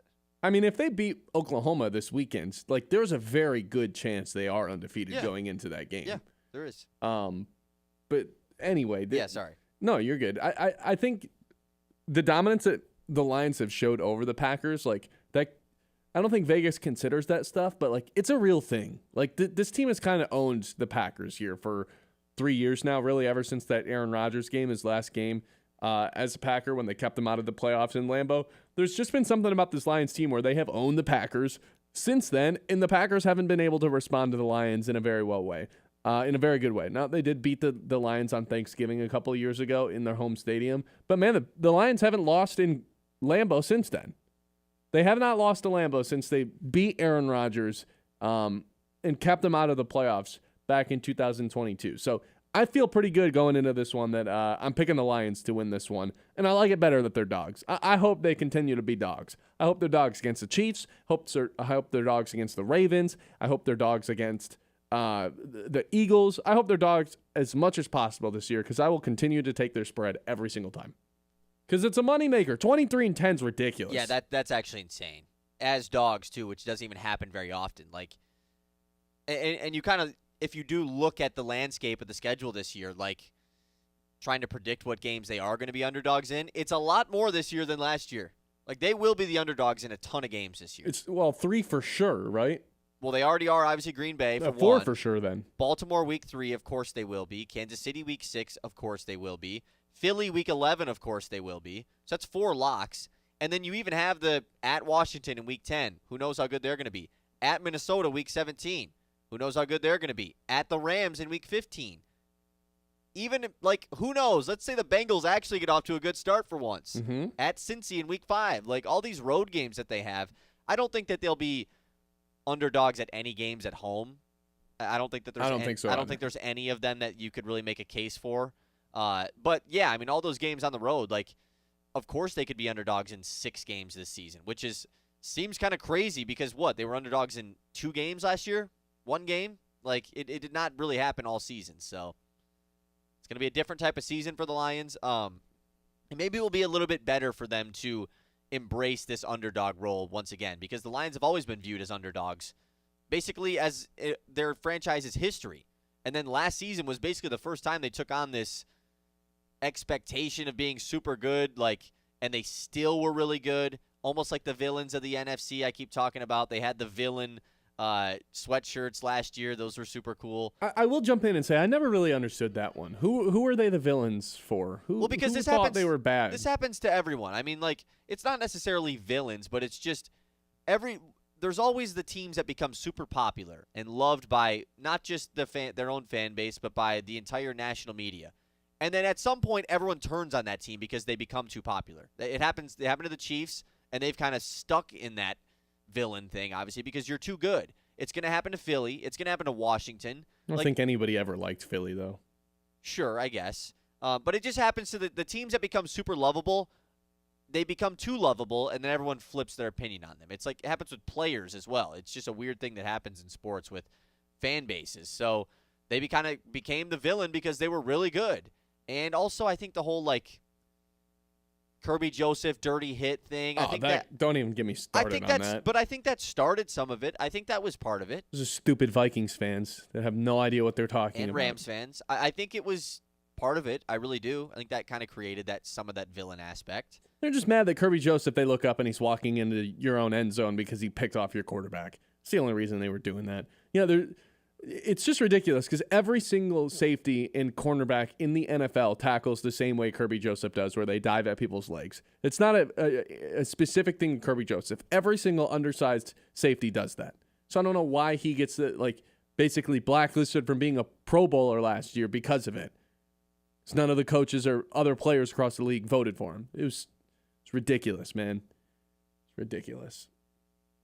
989-837-6125. Anyway, sorry. Get off my high horse here about that. Those Vikings fans, man, I just can't stand them sometimes. I really can't. God, it's such a franchise that is really not all that much better than the Lions all time. I mean, sure, like they've had more wins, they've had some more postseason appearances. No Super Bowls though, and then they walk around like they're the greatest thing ever. Oh, you're just a good franchise. Congratulations, you're in the mix with all the other good franchises with no Super Bowls to show for it. Congrats on being the Indiana Pacers of the NFL. Right. God. John in the comments YouTube chat says, my friend who is a Packers fan hates Kirby Joseph. Yeah, I think he's pretty well hated. Like, I think he is a hated player in the NFL. I mean, the Rams and Vikings have pretty clear reasons to hate him. Packers fans, of course, got to hate him because he picked off Aaron Rodgers on his last pass attempt as a Packer. I assume the Bears fans probably just don't like him, but I mean, the Bears have no reason to hate anyone because they're never good. Other than themselves. They probably hate themselves for having to watch the Bears every Sunday for the rest of existence. All right, 989-837-6125. Thanks to everyone who texted in once again for Big Win Wednesday. We'll get back to giving something away next Wednesday, thanks to our friends over at Garber Chevrolet. The Tigers are in a lot of pitching woes right now, trying to right the wrongs when it comes to the pitching rotation. But it doesn't seem like there's a true answer. But maybe the Tigers just got a little bit of a boost here with some news we just got in the last couple of minutes. I'll tell you what that is when we come back. It's the Ben Bosscher Show live on 100.9 The Mitt. You can see us live on YouTube, and you can see the difference at Midland Eye Care, where your vision is their focus, offering comprehensive eye exams, glasses, contacts, and advanced eye health services. Friendly, knowledgeable staff with a wide variety of stylish frames for every face and budget. Locally owned and trusted by families throughout the Midland area while offering comprehensive eye care services and in-demand lenses and frames. Whether you're updating your prescription or just checking in on your eye health, they've got you covered. Book your appointment today and start seeing clearer tomorrow. That is Midland Eye Care. It's the Ben Bosscher Show live on 100.9 The Mitt. If you haven't hit that subscribe button yet on YouTube, go a long way if you did, so we'd appreciate it. All right, we'll be right back. It's 100.9 The Mitt, Ben Bosscher Show. The Ben Bosscher Show, built by Bresky Siding and Building Repair on 100.9 The Mitt. Last night, the Loons kicked off their 6-game series at Lake County with the captains, and we got a major feel of playoff baseball, but unfortunately, Great Lakes would fall in extra innings 7-6. A back-and-forth game where Josue DePaulo went deep, Zaire Hope and Eduardo Quintero supplied RBIs, but the captains walked it off in the bottom of the 10th with a sac fly to win. On the pitching side, Cam Day came in and was sensational for Great Lakes, striking out the final batter in the 7th, 8th, and 9th innings. And also had this highlight reel pickoff play in the 8th. Throw over. They got him! Gonzalez picked off Day with an amazing move. Vetrano applied the tag, and Gonzalez negated after that single. He's back to the dugout. Wow. Loon's got to win 4 of the next 5 to get into the postseason, and Game 2 at Lake County is early. First pitch at noon. Pre-game coverage at 11:50 right here on the Mitt. Something's in the water. Dude, it's in your mouth. I can't see it, but I feel it. This summer, from the people who brought you floss and fluoride, gum disease, the silent bite. Ah! Why didn't anyone warn me? We did. At Scott Family Dental, you may not see the problem, but we can. No insurance contracts and a team that treats you like family. So no jaws, just gentle cleanings? Exactly. But skip your checkup and you might need a bigger toothbrush. Scott Family Dental. Catch the problems before they bite. Book now at scottfamdental.com. Hi, this is Jim Mahoney with Link Technologies. If you are a business or a nonprofit organization wondering how to navigate today's technologies landscape, let Link Technologies' talented staff work with you to develop a technology plan custom to your specific needs. We bring 27 years of experience helping businesses and nonprofit organizations just like yours achieve their technology goals. Contact us today and see how the right balance between cloud and on-premise resources can best work for you. Hey sports fans, heading up north? Whether you're gearing up for the big game, hosting friends, or winding down after a long day, Hops and Schnapps is your ultimate beverage destination. With one of the largest selections of beer, wine, and spirits in Michigan featuring over 1,000 options from around the globe, we're your beverage experts. Plus, our friendly team is here to help you find the perfect pick. Visit us in Standish, Grayling, and Gaylord today. Hops and Schnapps, raise your glass, raise your spirits. At Aird Insurance Group, they're more than just policies. They're your trusted partners in protecting what matters most. Whether it's auto, home, life, or business insurance, their team takes the time to understand your needs and find the best coverage for your unique situation. With personalized service and unbeatable rates, Aird Insurance Group makes protecting your future easy. Call Aird Insurance Group today and see why their clients trust them to keep them covered. Aird Insurance Group. The experience matters. A beautiful yard increases both the value of your home and the quality of your life. Commercially, landscaping creates a positive impression of your professionalism and commitment to community, customers, and employees. Cervinsky Sod has been creating and maintaining outdoor spaces for 56 years. Whether your project is residential or commercial, the team at Cervinsky Sod Services will work with you to build and meet budgets and finish the job with top quality and in a timely manner. To get a quote, call 989-835-4810 or visit CervinskySodService.com. Now, wait a second, Sharon. So the Midland Area Community Foundation runs the Midland Area Santa House? You bet we do. And Midland Area River Days? Absolutely. Plus scholarships for students and grants for local nonprofits? That's like hitting the cycle and impacting our community. Anyone can step up to the plate and help build community capital for as little as $5. $5? That's the cost of a snack at the ballpark. How do I get in the game? Just visit MidlandFoundation.org and make a gift to our community investment fund. Every dollar makes a difference. Join the team. Give today at MidlandFoundation.org. In every town, there's a team that brings us together. A team that stands for more than just the game. It's tradition. It's family. It's where we belong. Because this isn't just baseball. It's community. It's pride. It's home. This is the Great Lakes Loons, everyone's hometown team.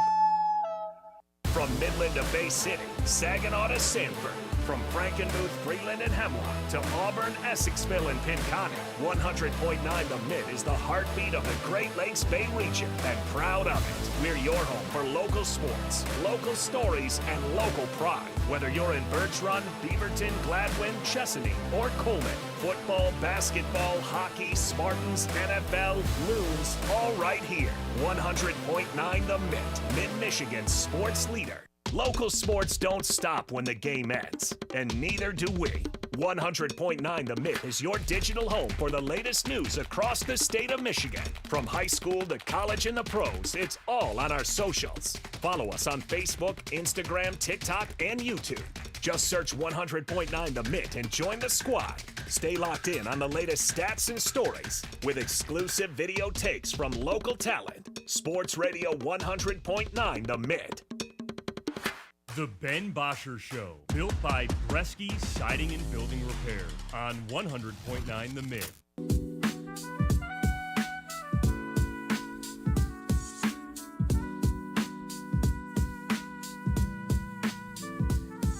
Man, it feels like the Tigers are in a little bit of a moment where they've got some pitching woes going on right now, Kyle. Yesterday, it's Sawyer Gibson-Long who ends up on the mound because Chris Paddock ends up put into the pen, and he gets absolutely destroyed by this Mets lineup. And today it's Casey Mize, and when I say today, I mean today at 1 p.m., it's going to be Casey Mize going up against this Mets team. I don't feel all that confident in anything really to do with this Tigers pitching rotation the days that Tarek Skubal's not on the mound right now. Yes, Tarek Skubal, very good. We all know that. Everyone else, you never know what you're getting on a game-to-game basis. It's not a way to go into a playoff series feeling confident, unfortunately. I'd say my panic meter's at like a 7.5. Yeah, I think mine's quite higher. And it's hard because you probably can't have a panic meter above like a 9 if your team is going to have a first-round bye in the playoffs, right? But for me, my panic meter is just as far as this team competing for a World Series. That's kind of what it's graded on. It's no longer like, will they make the playoffs? Will they get a bye? Like, those things are locked up. So it's in an actual playoff series against good baseball teams with better pitching staffs and relatively the same or maybe even better offenses, can the Tigers compete? And right now that question, or the answer to that question, is an obvious no.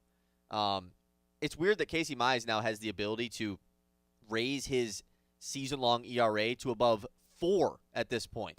This guy was a sub-3 ERA for the entire year, and then bam, out of nowhere, it's gone up 100 points. Like, it's actually outrageous what has happened this season with Casey Mize. When he was basically all season long, he would have the occasional start where you're like, that stinks. But there was never a doubt who the number 2 pitcher on the team was after 2 weeks into the year. And now the fact that question is up in the air in a bad way, because that question could be up in the air in a good way if you have several good pitchers. Right. It felt like the Tigers were going to have that with Reese Olson, Casey Mize, and Flaherty. Like, it was like, hey, there's a decent amount of number 2s on this team. The fact that that's a question now with a month to go in the regular season, how could your panic meter not be at least a 7.5? I think at minimum that's the panic meter for this team. Unless you're just fine with, like Chris said, they're going to win the division. Sure, it's a succful year. I agree. No. That can't be the case. You have that good of a record when it comes to the postseason. Like, the Tigers PR puts this out all the time over the past 162 games, over the past calendar year, best team in baseball. No, it cannot just be win the division. That's a good year. Like, you have to get to the World Series for it to be considered a good season at this point. Yes, I don't think that's true. For it to be a good season, they have to make the World Series. Anything short of winning 2 series is regressing from last season. You won a playoff series last year. Man, this team hasn't won the division in 10 years. But okay, yes, that's great. But you won a playoff series last year. I'd rather win a playoff series than win a division. So cool, they're going to win the division this year. If they don't win a playoff series, what good did it do? They also won the wild card series, which they won't be participating in this year. I think that's worth noting. Correct. I just think I agree with when you go in with a first round bye, which the Tigers are going to have, whether they're 1 or 2 seed, I guess it's still TBD. You have to have the goal of going to the World Series. You can't just be like, oh, whatever happens, happens. You have to think you're going to the World Series. And right now, I just unfortunately don't think that. Right. Which would mean it's a failure of a season. Sure. To Chris's point, and I do agree as well, like, I do like that A.J. Hinch is at least trying to figure things out, basically admitting that, this pitching staff stinks right now, instead of just doing the whole, we just got to trust everybody. Like, no, they have to figure some stuff out. Kiner Montero, we just talked about it in the break, off air, is now back with the Tigers' Major League roster. We kind of predicted this earlier in the show with Chris Paddock stepping away for the team for the next couple days with a family matter. So it gives the opportunity for Montero to be back with the team. Let's give him a bulk inning spot, man. Let's give him 4 or 5 innings. Let him see what start. happens. Like, we need something to show any sign of life from the starting rotation for the Tigers. Somehow, they're still only second in the AL in terms of the shortest odds to win the World Series. The Yankees plus 900, the Tigers 950, Blue Jays plus 1,000, and then the Mariners 1,400, tied with the Astros. Yeah, I mean, it's just it's strictly only because some of those other teams have options to lose in an earlier round where the Tigers just simply don't. Like, the Tigers are guaranteed to be one of the 4 remaining teams in the American League, so that's why the odds implement that. But as far as anyone ranking these teams going into the playoffs, There's a world where the Tigers are the 6th best team in the American League going into the playoffs. I mean, seriously. Like, I know that sounds very negative and everything, and maybe I am being a little bit too opposite way, but I look at these teams, and I'm like, what team do you feel good about going up against? Houston is maybe the one team that you're like, we got to them the most recently, and maybe they have a good series against New York next week, and you can feel good about that. They play Boston at the end of the year. Maybe they play them well at the end of the season. You're like, okay, good. But currently, right now, on September 3rd, I don't think any of these teams you feel good against. Well, we're gonna know really quickly with series against the Yankees and Red Sox this month. Like, you're gonna have a good idea of what teams you would and wouldn't want to go against. And if you lose both of those series, it's like, okay, maybe the answer is you don't want to go against anybody because Seattle's had the Tigers number. Somebody. Right. Seattle's had the Tigers number. Houston, Detroit's got the best of. Split the 2 series that they've played with them this season. Blue Jays still kind of TBD. Kind of kicked the Tigers' butts a couple weeks back, but that was when they were in that losing. Can't play them streak. in the divisional round either. Also which is true. Beneficial. So let me ask you this: who would you rather play? Because if they get the 1 seed, then they would, like, assuming the standings stay the same, which honestly I think they kind of will. There's a world where they get shifted around a little bit, but it seems like everyone might be locked into their spots. But talking about the Tigers and Blue Jays flipping between 1 and 2 seeds, would you rather go up against the 3-6 series, which would be Houston and Seattle? It's going to be cool because we're going to have 2 division matchups in the wildcard round. Houston or Seattle, winner of that series, or Boston, New York, winner of that series. Who would you rather play against currently? Or does it not really even matter? You just don't feel good either way. Because as much as we talk about the great offenses with the Yankees and Red Sox, you might lean the way of going to the American League West, but we noted it when they played the Athletics. The Tigers just have not been good against the West this year. No. They've been better against every other division in baseball. Like, it actually is weird. I'd probably say the Yankees because you don't have to go against Crochet. Well, but it's Yankees or Red Sox, like the winner of that series, you know? That's what I'm saying. I'd probably say the Yankees. Well, okay, I'm hoping the Yankees win that. Right. That's what I'm saying. Yeah. So you don't have to go against Crochet. But I don't know. Like, there's not an obvious choice here. Yeah, the idea of Charlie Morton tossing changeups to Aaron Judge. The unfortunate part is it kind of feels like the Tigers might be the team that's like, I hope we play them. Like, if they're doing this topic in Houston radio, are they? Oh, of course they are. Is everyone kind of saying, Tigers, like, man. I'd rather just get the Tarek Skubal loss out of the way, go down 0-1, and then just try to beat them from there? Which, obviously, going down 0-1 is not the best scenario in the world, but, like, I think everybody wants to play the Tigers, man. Maybe Seattle because they just haven't been playing great baseball as of late, but you just look at their roster and it's like, man, it's their horrifying. 1-6 lineup in the lineup is better, and their starting rotation is, on paper, potentially the best in the American League. And their bullpen is good. Yeah. It's not good, man. Like, this is why my panic meter, I'll put it at an 8.5. I don't think it can quite be at a 9 because they're going to be in the divisional series no matter what. So, sure. And the offense has the ability to kind of pop off once in a while. It doesn't always, but it can. It definitely can. And the offense has not been a sense of concern over the last month. I think they've been fine. I think they've been playoff caliber. But the pitching is so bad currently at the moment that do I envision it, 1, getting better in a month? Probably not. And 2, even if it does get better in a month, can it eclipse any of those other teams in the American League? Well, There's no shot. Even if it does get better in a month, who's to say as soon as you go into the postseason, it can't just take a step backwards? Right, like, yeah. You still don't – yeah, how good do you even feel even if it does get better over the next month? Like, exactly. It's not enough time for you to regain your trust. They tried. They tried to get some new guys at the deadline between Morton and Paddock. Paddock, obviously, to the bullpen, not going to be with the team because he's on leave right now anyway. They're really banking on, like, one of these injured guys to come back, whether that's Olsen or Cobb, which I just don't believe in that happening anymore, whether it's Urquidy to come back. Like, we need one of these guys to step up who's on IL right now. Even Paul Sewald joining the team via the bullpen would be a nice addition. But of the guys that are there right now, you know, you have Vest and Finnegan on the back end. You've got Skubal on the front. Everyone else is like, you don't really know what you're getting. You just don't. It's not a situation you necessarily want to be in going into a postseason. 989-837-6125. 10 o'clock hour should be, or 11 o'clock hour should be fun. We've got a trip around the league planned coming up next. We're going to go over the 10 best teams going into the NFL season. We've got some more Bryce Underwood conversations to get to. We've got our 2 traditions to close out every show. We've got more news. There's a lot going on, so I can't have anyone go anywhere. Stay right here. This is the Ben Bosscher Show on 100.9 The Mitt. If you haven't hit that subscribe button yet, what are you doing? Go hit the subscribe button. You can get access to all the exclusive stuff we're putting on YouTube, Instagram, Facebook, TikTok, wherever your social media. We are there. We'll take a trip around the league when we come back. It's the Ben Bosscher Show on 100.9 The Mitt. The Ben Bosscher Show, built by Bresky Siding and Building Repair on 100.9 The Mitt. Suit up, Sea Captain. At Dive and Glide in Midland, we've got all the gear you need to make a splash. Flippers that fit like a glove, masks that show you the underwater magic, and tanks ready to fuel your next adventure. Whether you're snorkeling the local lakes or dreaming of ocean depths, Dive and Glide has your back and your fins. Find us on Cambridge Street or swim over to diveandglideinc.com.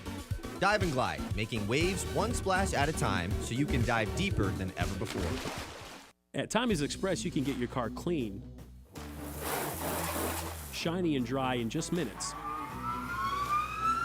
Our state-of-the-art eco-friendly wash delivers a spotless finish every time. With the Tommy Club app, enjoy unlimited washes or paper wash. Skip the line with license plate recognition and manage everything right from your phone. Fast, clean, and simple. Visit Tommy's Express today and see the difference. Text CLEAN CAR to 86697 for a free works wash. Offer valid for new guests only. By participating, you consent to receive promotional information text from Tommy's Express. Message and data rates may apply. Message frequency varies. Is your business protected, connected, and running at full speed? At IronStack Technology, they provide rock-solid IT solutions, cybersecurity, and support tailored for small and mid-sized businesses. From managed services to cloud migration and 24/7 monitoring, they've got your back so you can focus on what matters most, growing your business. Visit IronStackTechnology.com today and build your IT on a foundation of strength. IronStack Technology, IT that works as hard as you do. In every town, there's a team that brings us together. A team that stands for more than just the game. It's tradition. It's family. It's where we belong. Because this isn't just baseball. It's community. It's pride. It's home. This is the Great Lakes Loons, everyone's hometown team. Scrolling? Make it count. Want local sports content that actually matters? Yeah. 100.9 The Mitt is loaded with local highlights, viral plays, breaking sports news, and takes you can't get enough of. It's hot! Follow us on Facebook, Instagram, TikTok, and YouTube today, and you'll never be out of the loop on the Lions, Tigers, Pistons, Red Wings, Michigan State, and even the biggest stories in high school sports in the Great Lakes Bay region. 100.9 The Mitt, Mid-Michigan's sports leader. From the hometown heroes to the college legends to the pros on Sunday, 100.9 The Mitt is your home for wall-to-wall play-by-play coverage. High school football, basketball, and hockey. Region champions for the first time in school history. Michigan State football and basketball. Touchdown, MSU! The NFL, Thursday, Sunday, and Monday night primetime games. And don't think we forgot about your hometown team. The Great Lakes Loons. That ball's over and out of here. 100.9 The Mitt. From the Blazy Electric Studios, this is Sports Radio 100.9 The Mitt. WLUN, Pinconning Bay City, Saginaw, Midland.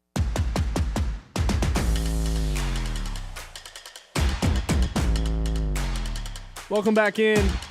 11 o'clock hour. Ben Bosscher with you as always. Kyle Sandel behind the glass producing for us today.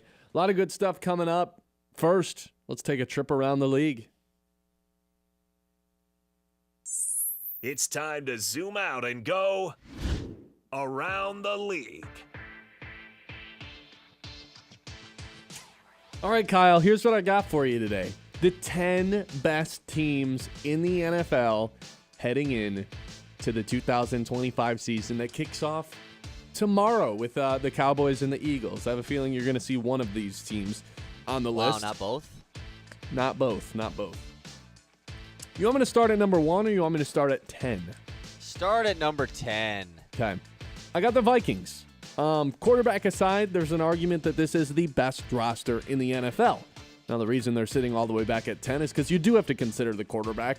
I am a little bit more optimistic that J.J. McCarthy is going to be a productive NFL quarterback this year than most because of the offensive line that they brought in for him, because of Kevin O'Connell being one of the better offensive-minded coaches in the NFL, because he has J.J. McCarthy and T.J. Hawkinson and eventually Jordan Addison. Look, there hasn't been a quote-unquote rookie to be set up this well to succeed in a very long time.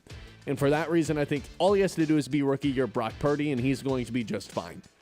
But it's still a huge question mark, and that's why they're all the way back at 10. This was one of the 5 best defenses in the NFL last year in terms of scoring with Brian Flores. They're sending all those blitz. They were 4th in sacks, and they had Jonathan Allen and Javon Hargrave. If they had Jared Goff, there's an argument this is one of the 3 or 4 best teams in the NFL. But I have them sitting back at 10. At number 9, I've got Denver. I'm going to say something very similar. Quarterback aside, this is maybe the best roster in the NFL. Last year, they led the league in sacks, top 5 in defensive scoring, and then they add guys like Afunga and Greenlaw to their defense as well. So, yes, Greenlaw, kind of a down year last year, coming off the torn Achilles from that Super Bowl, but if he can return to his form and Hufanga can kind of jump back in and be one of these safeties that's amongst the best in the NFL, this is going to be arguably the best defense in the NFL when it's all said and done. Genius play caller in Sean Payton, but the thing that's holding me back with the Broncos is I'm just not a big Bo Nix guy. I'm not going to lie. I'm just not. You can spoon and feed him the offense, and he can operate it in a efficient way, but when the play breaks down and he actually has to, work out of structure, he's not the guy you want with the ball in his hands. And I think in the AFC specifically, you need as many of those guys. Like, you need a guy like that because you got to take down multiple guys like that in Lamar and Allen and Mahomes. So I have the Broncos sitting back at 9. Those two teams very similar to me because if you close your eyes to the quarterback position, maybe the best team in the NFL. But obviously you cannot do that. Yeah, I mean, when you compare the Broncos' offensive line plus defense plus coaching staff, that could be a top 3 unit of just those 3 things combined in the NFL. Obviously, the quarterback, though, is not really the question mark, but just the deciding factor there for them. High upside for both those teams. I like them.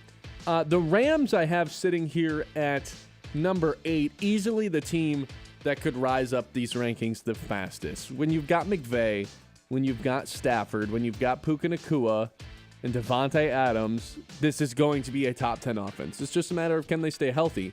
And by all accounts, it feels like Stafford's going to be healthy this season. You're hoping Puka can stay healthy as well, even though he takes some of the biggest hits you'll see from a receiver.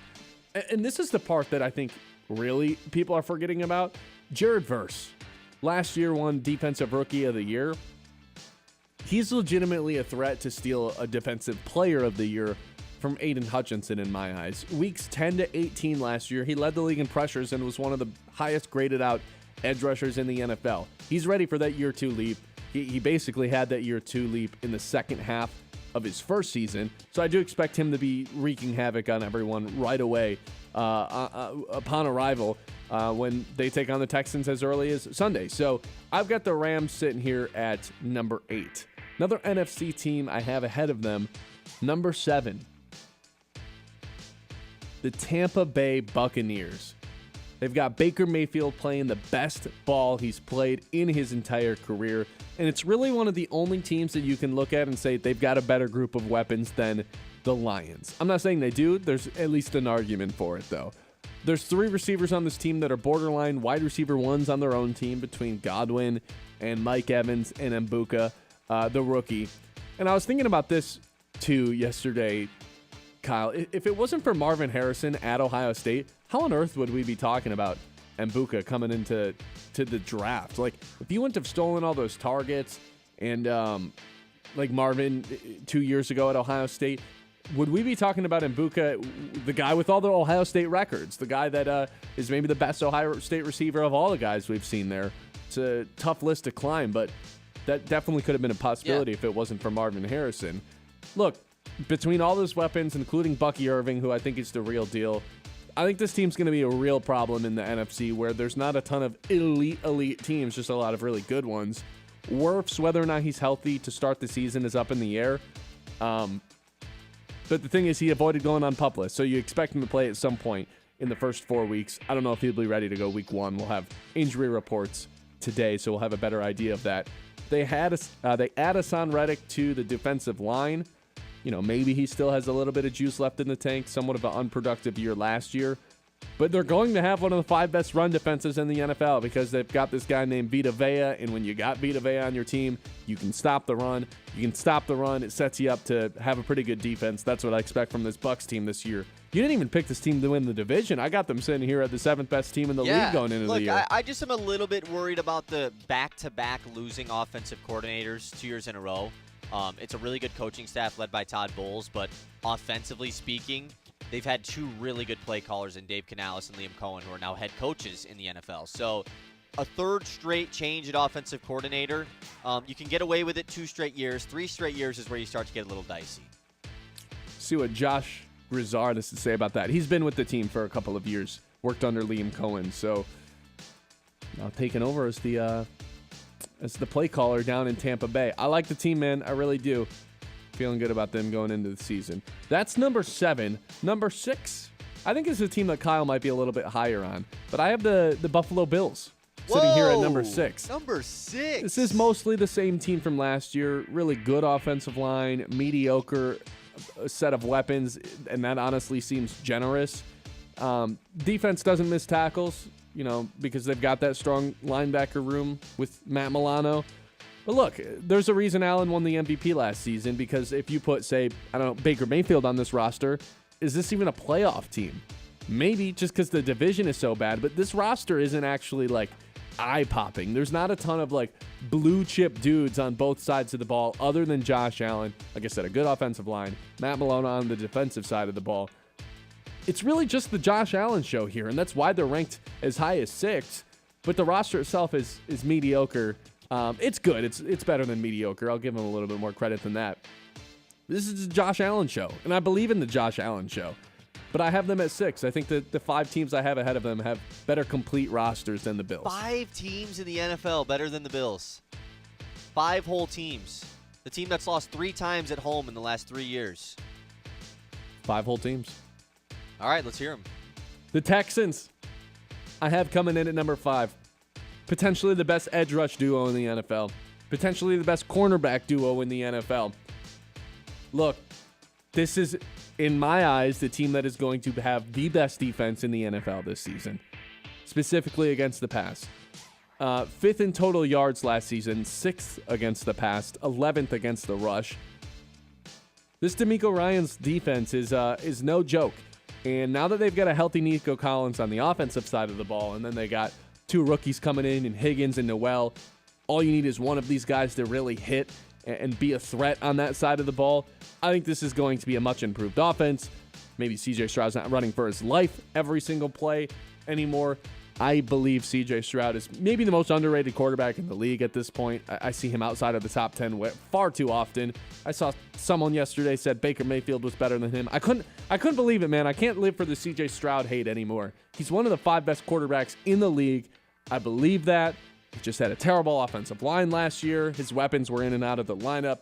Nico can stay healthy. They can lean on the defense. Stroud's going to show why he's one of the best quarterbacks in the NFL. This is a team that is launching itself maybe a little bit closer to the top tier teams in the AFC than the middling tier teams. I like the bold prediction. Stroud top 5 quarterback, and they're a top 5 team. It's bold, but I like it. Chiefs, I have at number 4. They're a top 10 offense for 5 straight years before the last 2 years when they've been on the outside looking in. Look, they're going to get Rashee Rice back at some point after 6 weeks. They're going to have a healthy Hollywood Brown this season. They've got Travis Kelce one last rodeo. And most importantly, they have a new left tackle in Josh Simmons from Ohio State. Got him in the last 31st pick of the draft this season. Now that Mahomes actually has time and doesn't have guys breathing down his throat 2 seconds after he snaps the ball, he's going to have a lot more time, and I think this offense is going to be a lot more explosive. The defense, it is what it is. It's been solid for the entire existence of this Chiefs team led by Chris Jones. And, of course, the best player on the planet, regardless of position, Patrick Mahomes. I have them sitting at number 4. Wow. Number 3, the Detroit Lions. I got the Detroit Lions in at number 3. Aiden Hutchinson, man, he's back. He's ready with vengeance. That automatically makes this a better team. Maybe they don't win 15 games. That's fine. But they have one of the best players in the NFL back on the team. They have the best safety tandem in the NFL. I'm kind of expecting a Terrion Arnold leap forward, but even if it doesn't happen and he's the same player he was in the second half of last year, it's going to be a really, really good defense once Aleem McNeil comes back, if it's not already. Offensively, I mean, come on. Jamison Williams, another 1,000-yard season on the way. Sam Laporta, one of the best tight ends in the league. St. Brown, the only guy in the NFL that can say he's been a first-team All-Pro receiver back-to-back years. Offensive line might be a little bit worse, but Gibbs and Montgomery, they'll make up for it, man. Detroit Lions, top to bottom, one of the best rosters in football. But not as good as the Eagles, unfortunately. They lose out on Milton Williams, which really just means more Jalen Carter, so maybe not that bad of a thing at the end of the day. They lose out on Darius Slay, which just means more Quinion Mitchell, and Darius Slay hasn't been himself for a couple years anyway. They lose out on Josh Sweat. They draft Jahad Campbell in the draft. Like, this is going to be one of the most dangerous offenses and defenses in football once again. All the pieces that they lost, they had players to replace them with that were arguably better anyway. Or you drafted your first-round rookie in place of him, in the case of Josh Sweat and Jahan Campbell. Look, A.J. Brown, Saquon Barkley, all the guys that made this one of the best teams in the NFL last season, well, the team that ended up winning the Super Bowl on offense, everybody's back. I expect this team to still be the most dangerous team in the NFC, and until proven otherwise, got to have them above the Lions, unfortunately. And the number one team in the NFL going into the year, the Baltimore Ravens.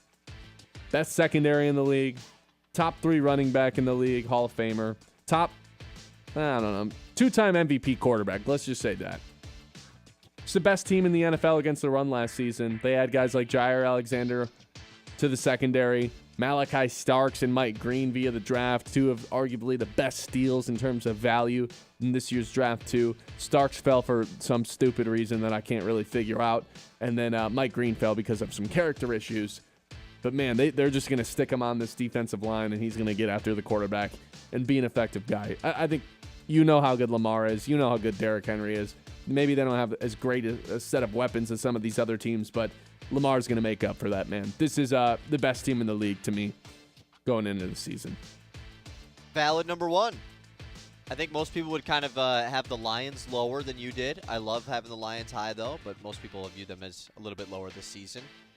Above the Chiefs, too. Kind of crazy. But, yeah, I like the Ravens at number one. What's the craziest thing on this list to you? Bills at 6. Bills at 6 / Texans at 5, I guess. Just having the Texans over the Bills, I think, is pretty unreal. How high would you have the Bills? Probably 2. Really? Yeah, I'd probably have them 2 or 1. All right. Interesting. I would have the Bills and Ravens both over the Chiefs this year. Nah, I can't get behind that one. Sorry, man. Okay. Sorry. All right. When we come back, that was around the league. When we come back, I'll tell you the stat of the day. Hint, Detroit Tigers. That's the way we're looking. 989-837-6125. It's the Ben Bosscher Show on 100.9 The Mitt. The Ben Bosscher Show, built by Bresky Siding and Building Repair on 100.9 The Mitt. Last night, the Loons kicked off their 6-game series at Lake County with the Captains, and we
and was more reflective of what I'm delivering to people in this region every day. The Ben Bosscher Show, built by Bresky Siding and Building Repair on 100.9 The Mitt.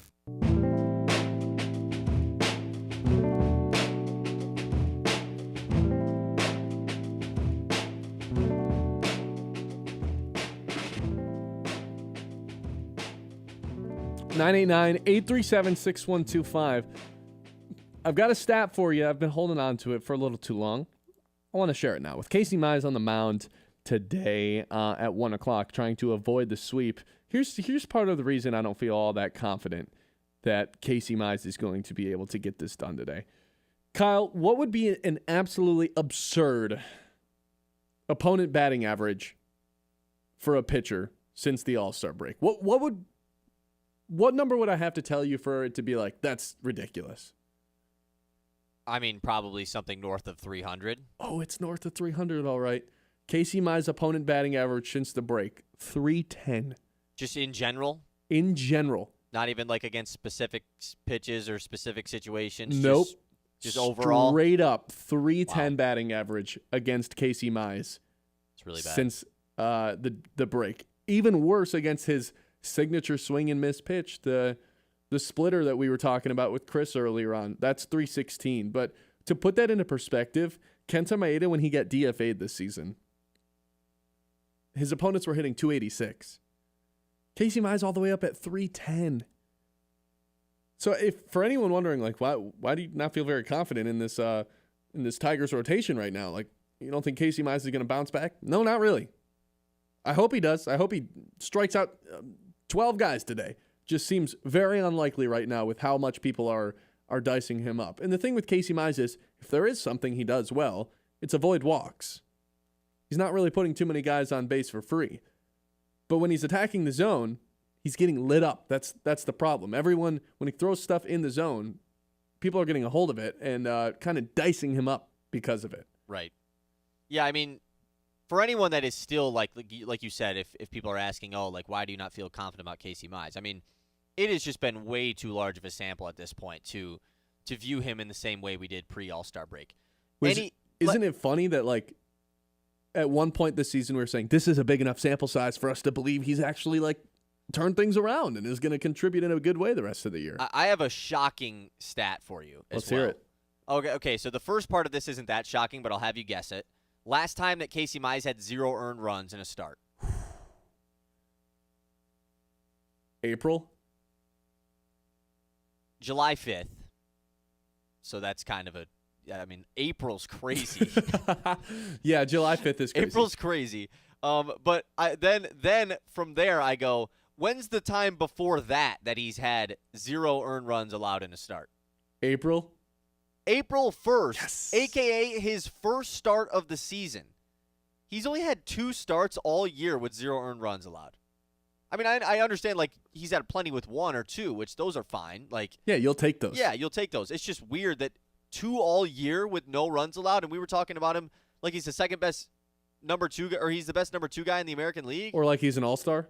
Or like he's an all-star. Yeah, I mean, it's just the combination of, because for a while when Mize would have the bad starts, it was like he's just getting not blown up early, but 30 pitches in the first 2 innings. You know, like he had the start against Arizona right before the start of August where he only went 1 2/3. He gave up only 1 run, but like he just had 60 pitches. That was his problem for a while, where he would just get in a jam early.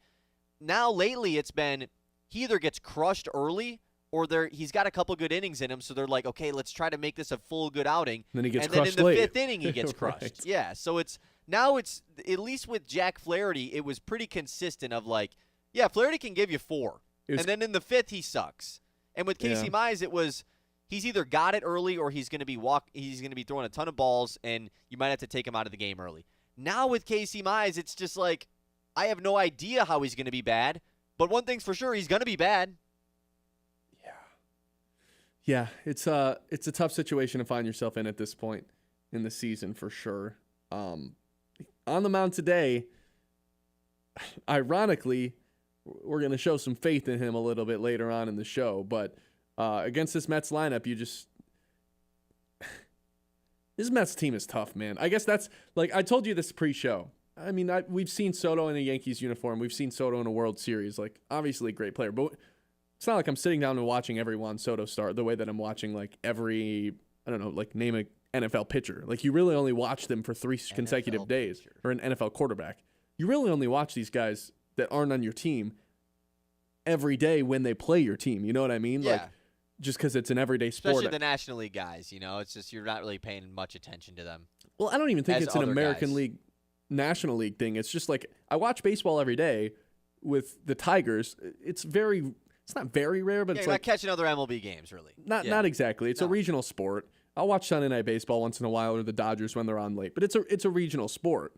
When I actually get to sit down for 3 consecutive days, or in this case 2 consecutive days, and watch Juan Soto and Pete Alonso and Lindor, it's like, my God, how is this team struggling? They're so nasty. Yeah, because their bullpen guys haven't been tremendous as expected to be once they acquired them. They're still playing good now, though. Well, Juan Soto, I know, had a very tough start to the season, but man, the stat that they pulled up yesterday that I thought was incredible was he's 27 for 29 in stolen bases this year, and I looked up his sprint speed. It's in the 15th percentile. Like, he's not that fast. No, he also has never stolen more than 12 bags in his career until this season. But now it's just like he just gets these incredible jumps, and yesterday was a big part. Like, everybody on the Mets was stealing bases because Sawyer Gipson-Long couldn't hold anybody, and that was with Dingler behind the dish too. Like, he usually guns these guys down, but they were getting such good jumps on him.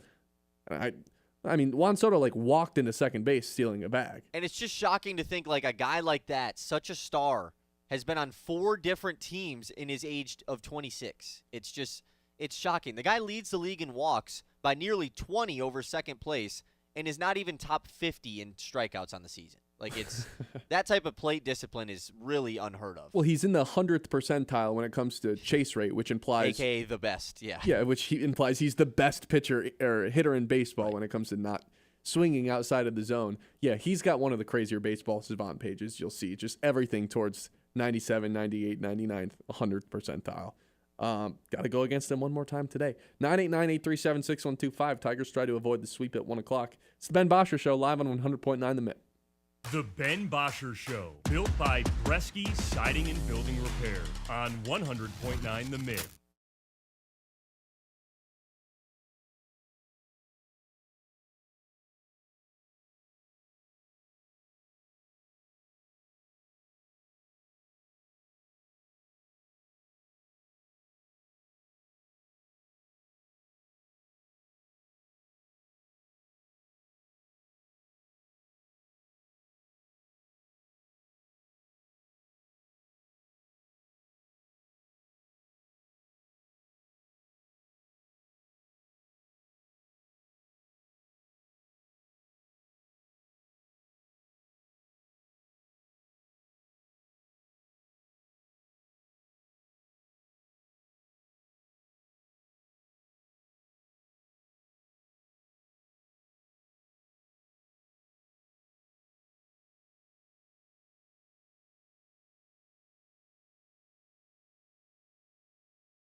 Players to treat a high school game official? Can you? No one has the right to abuse game officials. So before you blurt something out about that next close call, consider this. Without the officials, nobody wins. A message from the Michigan High School Athletic Association promoting the value and values of educational athletics. The Ben Bosscher Show, built by Bresky Siding and Building Repair on 100.9 The Mitt.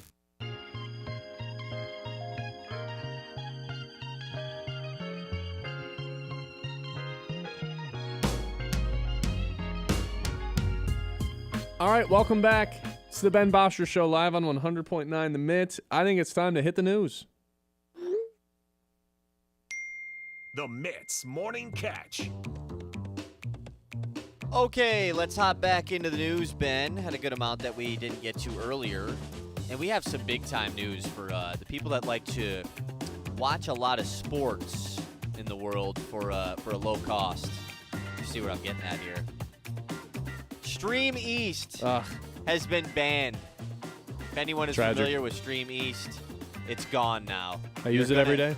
You're going to have to pay for all the different streaming services. Oh, don't lie to that. There'll be a new Stream East. There already is. I was using it yesterday. Okay, text Ben for more information on that. Anyways, moving on into the news. Talked about Garrett Crochet earlier and kind of the not wanting to play the Red Sox round one.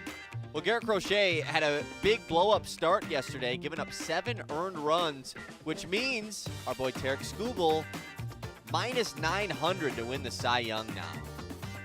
I mean, this stuff gets shifted pretty back and forth this time of year.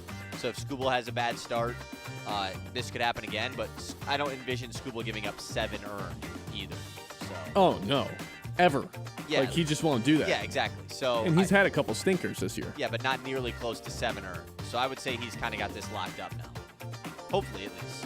He'd be the first guy in the American League to go back-to-back since 2000-2001. That's pretty good stuff. Excited to see that finally happen, and hopefully he continues to do it as a Tiger. College football news, Brian Kelly and Dabo Swinney kind of went at it a little bit in their post-game pressers early this week in their media availability. Dabo Swinney says it was a hell of a game down to the last play. Right out of the gate, it's like getting the final exam day one of class. They scored a 65. We scored a 58. Neither one of us were great. Brian Kelly responded saying, I thought we dominated them in the second half.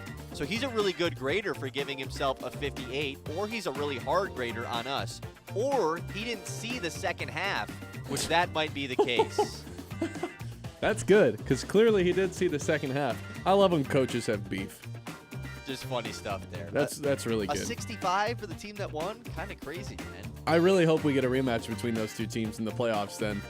That'd be good stuff. That as much as we always say these games don't matter, everybody's still got a chance to go to the postseason. The rematch aspect of it, we haven't really seen come into play yet. Yeah, for the non-conference ones. Yeah, that's a good point. And hopefully we do get to see some of that. I mean, even the conference ones, we're going to see a lot of, conference rematch games now with this new format as well. Well, we really only saw Georgia-Texas rematch. Is that the only one we saw last year? Yeah. Yeah. Ohio State-Oregon, that was the big one. They played twice? Yeah, they did. Yeah, and Ohio State smacked them. Obviously, after losing in tragic fashion in the regular season.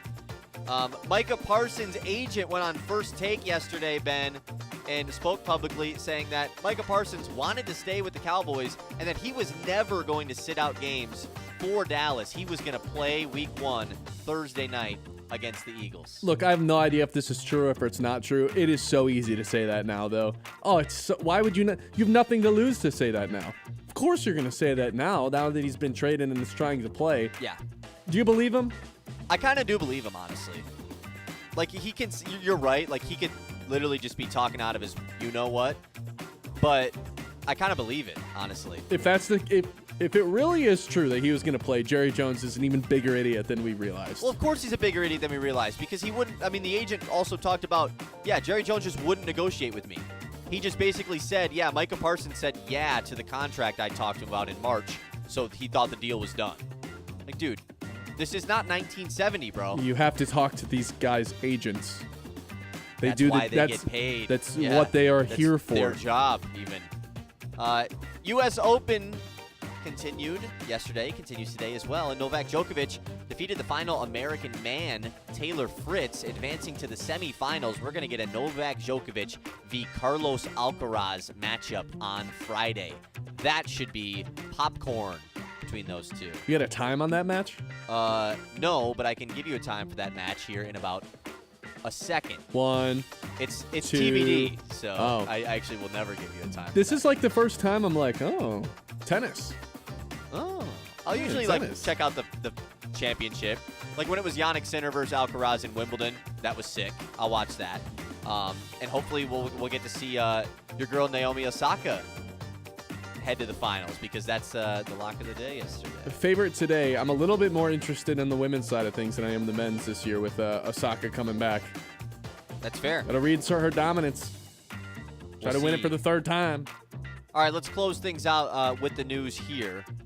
I thought I had one more thing. No? Oh, yeah.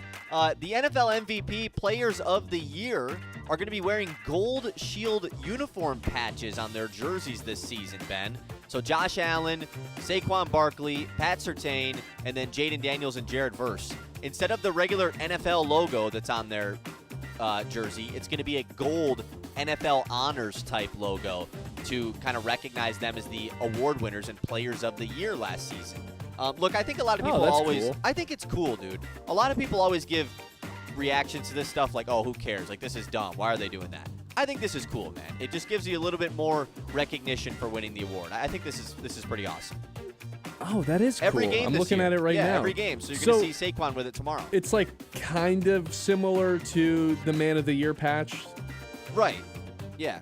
That you just get that forever, right? If you win Man of the Year once, you just have that forever. I don't think know. you do. I can't confirm. Because I always think of Russell Wilson wearing it. I swear he has that on every year.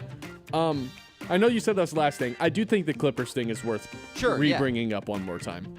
Yeah. Obviously, the Clippers stuff we talked about earlier. $28 million he was given an endorsement for a tree planting company funded by Clippers owner Steve Ballmer. Basically, the Clippers paid Kawhi Leonard a bunch of money to stay on the Clippers, but not through the actual cap sheet of the Clippers. AKA, seems illegal. Yeah.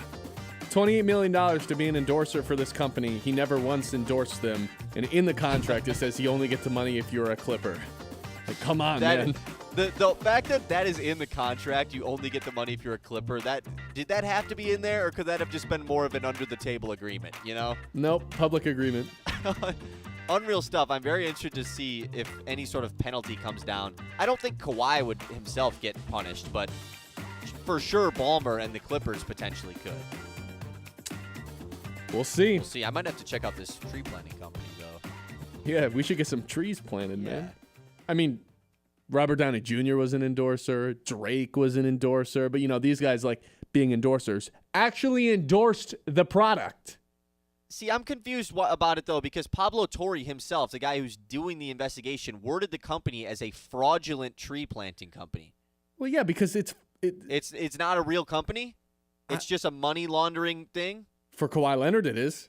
I mean, Steve Ballmer's the main guy investing into this, But is right? this a real company, or is this just a fake company? I think the answer to that is yes. I think it's both. I think it has a very, weird, it has a good purpose. We're trying to please in the world, but we're also we're also doing this so we can pay Good Kawhi. purpose, man, yeah. Kawhi Leonard gets an extra $30 million I would think every Clippers year. fans would argue it has a better purpose than that, yeah. Keeping their franchise player around. 989-837-6125. True traditions to close out every show when we come back. It's the Ben Bosscher Show on 100.9 The Mitt. The Ben Bosscher Show, built by Bresky Siding and Building Repair on 100.9 The Mitt. Hey Midland, join the Silver Sneakers and Renew Active programs at the Midland Community Center, where fitness for seniors is fun and free. With Silver Sneakers and Renew Active, seniors 65 and older enjoy access to Greater Midland Community Center, North Family Center, and Coleman Family Center, all at no extra cost with eligible Medicare Advantage plans. Dive into all group fitness classes, exclusive Silver Sneakers classes, and our Greater Midland Walking Club. Get moving with Silver Sneakers and Renew Active at the Midland Community Center.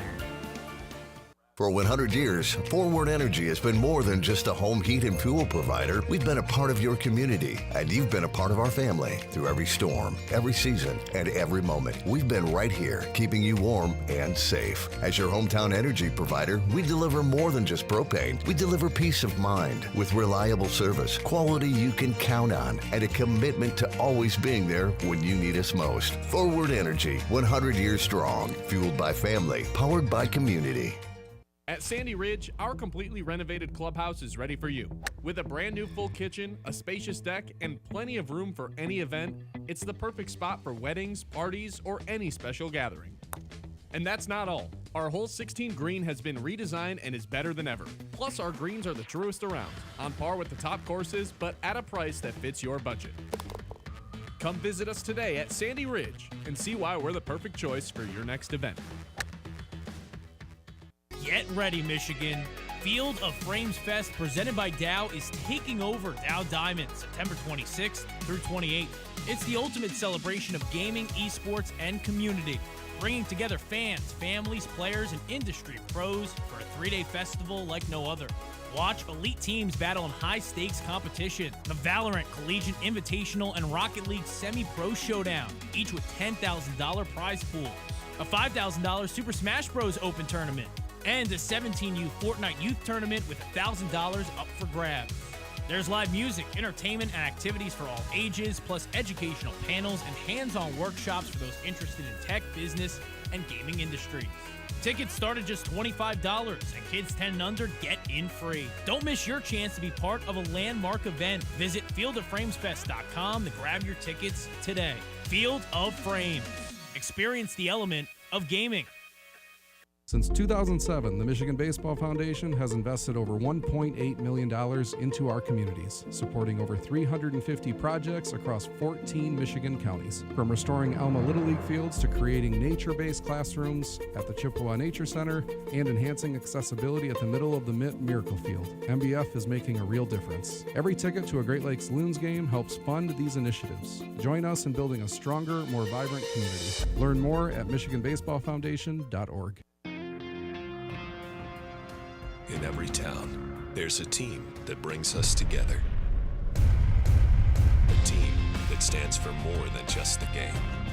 It's tradition. It's family. It's where we belong. Because this isn't just baseball. It's community. It's pride. It's home. This is the Great Lakes Loons, everyone's hometown team. This is more than just a lineup. It's a daily ritual for the die-hard Michigan sports fans. At 6 a.m., Anthony Bellino wakes up the state with Spin on Sports. I do not believe it. At 9, the Ben Bosscher Show is appointment listening hosted here in the Great Lakes Bay region. I would like to buy some Casey Mize stock. America's Best takes over at noon. The Herd with Colin Cowherd. Well, what about Patrick Mahomes? And at 3, Bill Simonson brings it home on The Huge Show. Sports Radio 100.9 The Mitt, for the most passionate fans in Michigan. I'm Ben Bosscher, and here's what I think. I think the Detroit Lions are going to be worse this season, but still go 12-5 and win the NFC North. I think the Minnesota Vikings are the biggest threat to steal the NFC North from the Detroit Lions. I think we got to taper back our expectations for Bryce Underwood, with him being an 18-year-old freshman and all. I think the lack of aggression from Scott Harris at the MLB trade deadline is going to haunt the Tigers for years to come. And I think you should listen to the Ben Bosscher Show weekdays from 9 to noon on 100.9 The Mitt, built by Bresky Siding and Building Repair, if you agree or disagree with anything I just said. We're in your town, your school, your huddle. 100.9 The Mitt is here for sports fans in the Great Lakes Bay region. From the hardwoods of Saginaw to Midland's Friday Night Lights. From the streets of Bay City to Freeland, Frankenmuth, and Hemlock. We roll through Beaverton, Auburn, Pinconning, Essexville, and Shepherd. All the way to Gladwin, Birch Run, Coleman, and Bridgeport. This is your sports station. High school, college, NFL, the Loons. It's all right here. 100.9 The Mitt, Mid-Michigan sports leader. The Ben Bosscher Show, built by Bresky Siding and Building Repair on 100.9 The Mitt.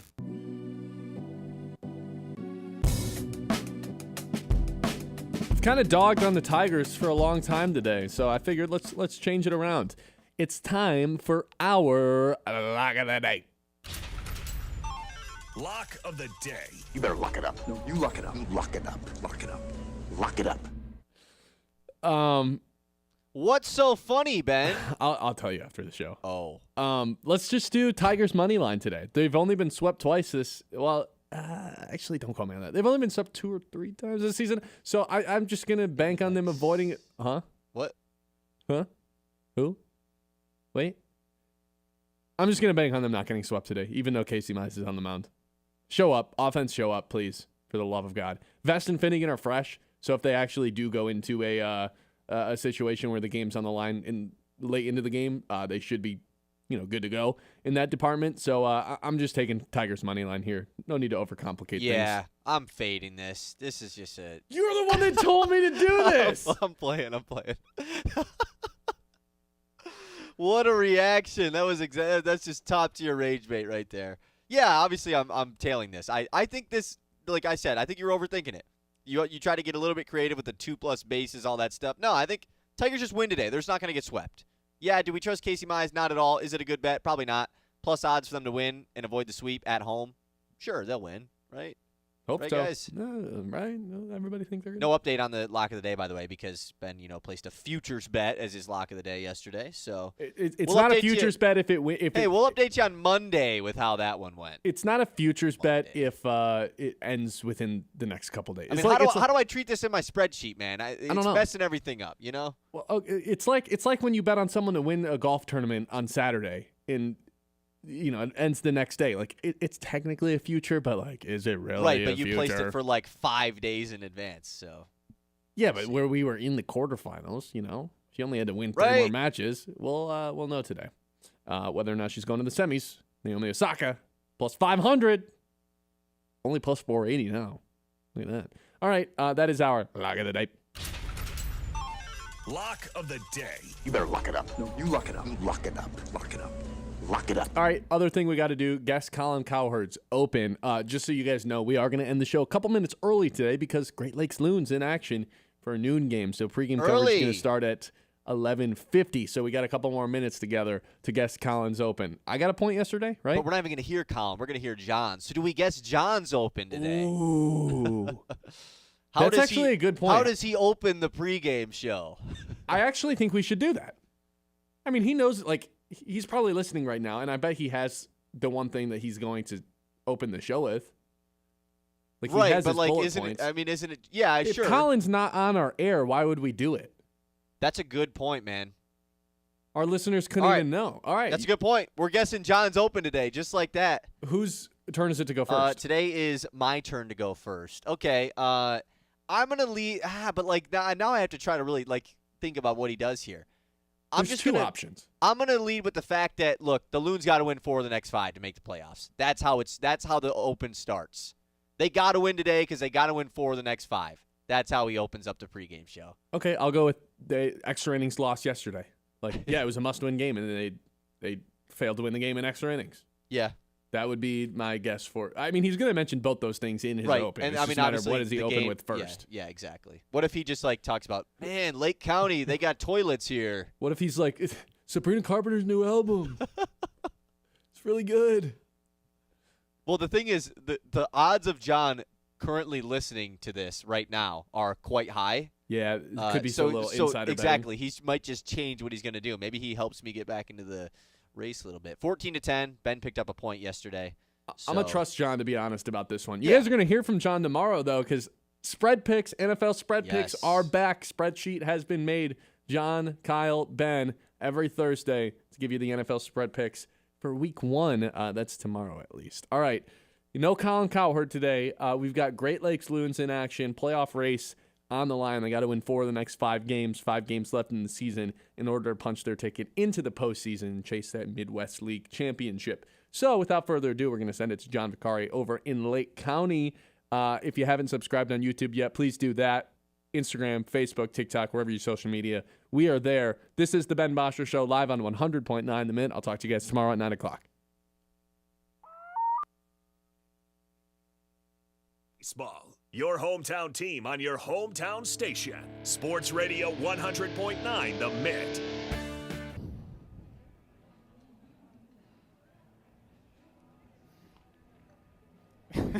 Guessing my open, huh?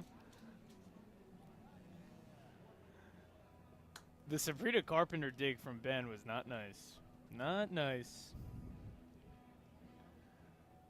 The toilet bowls was hilarious.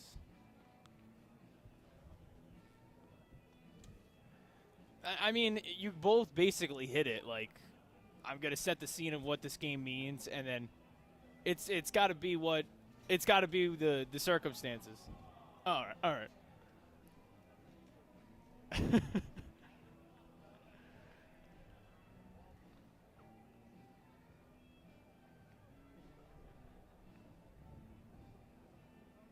Don't be afraid, don't squish him, and don't run. It's Skipper's best friend. Please welcome your mascot today, the Bug. Maybe I talk about Skipper's long dong.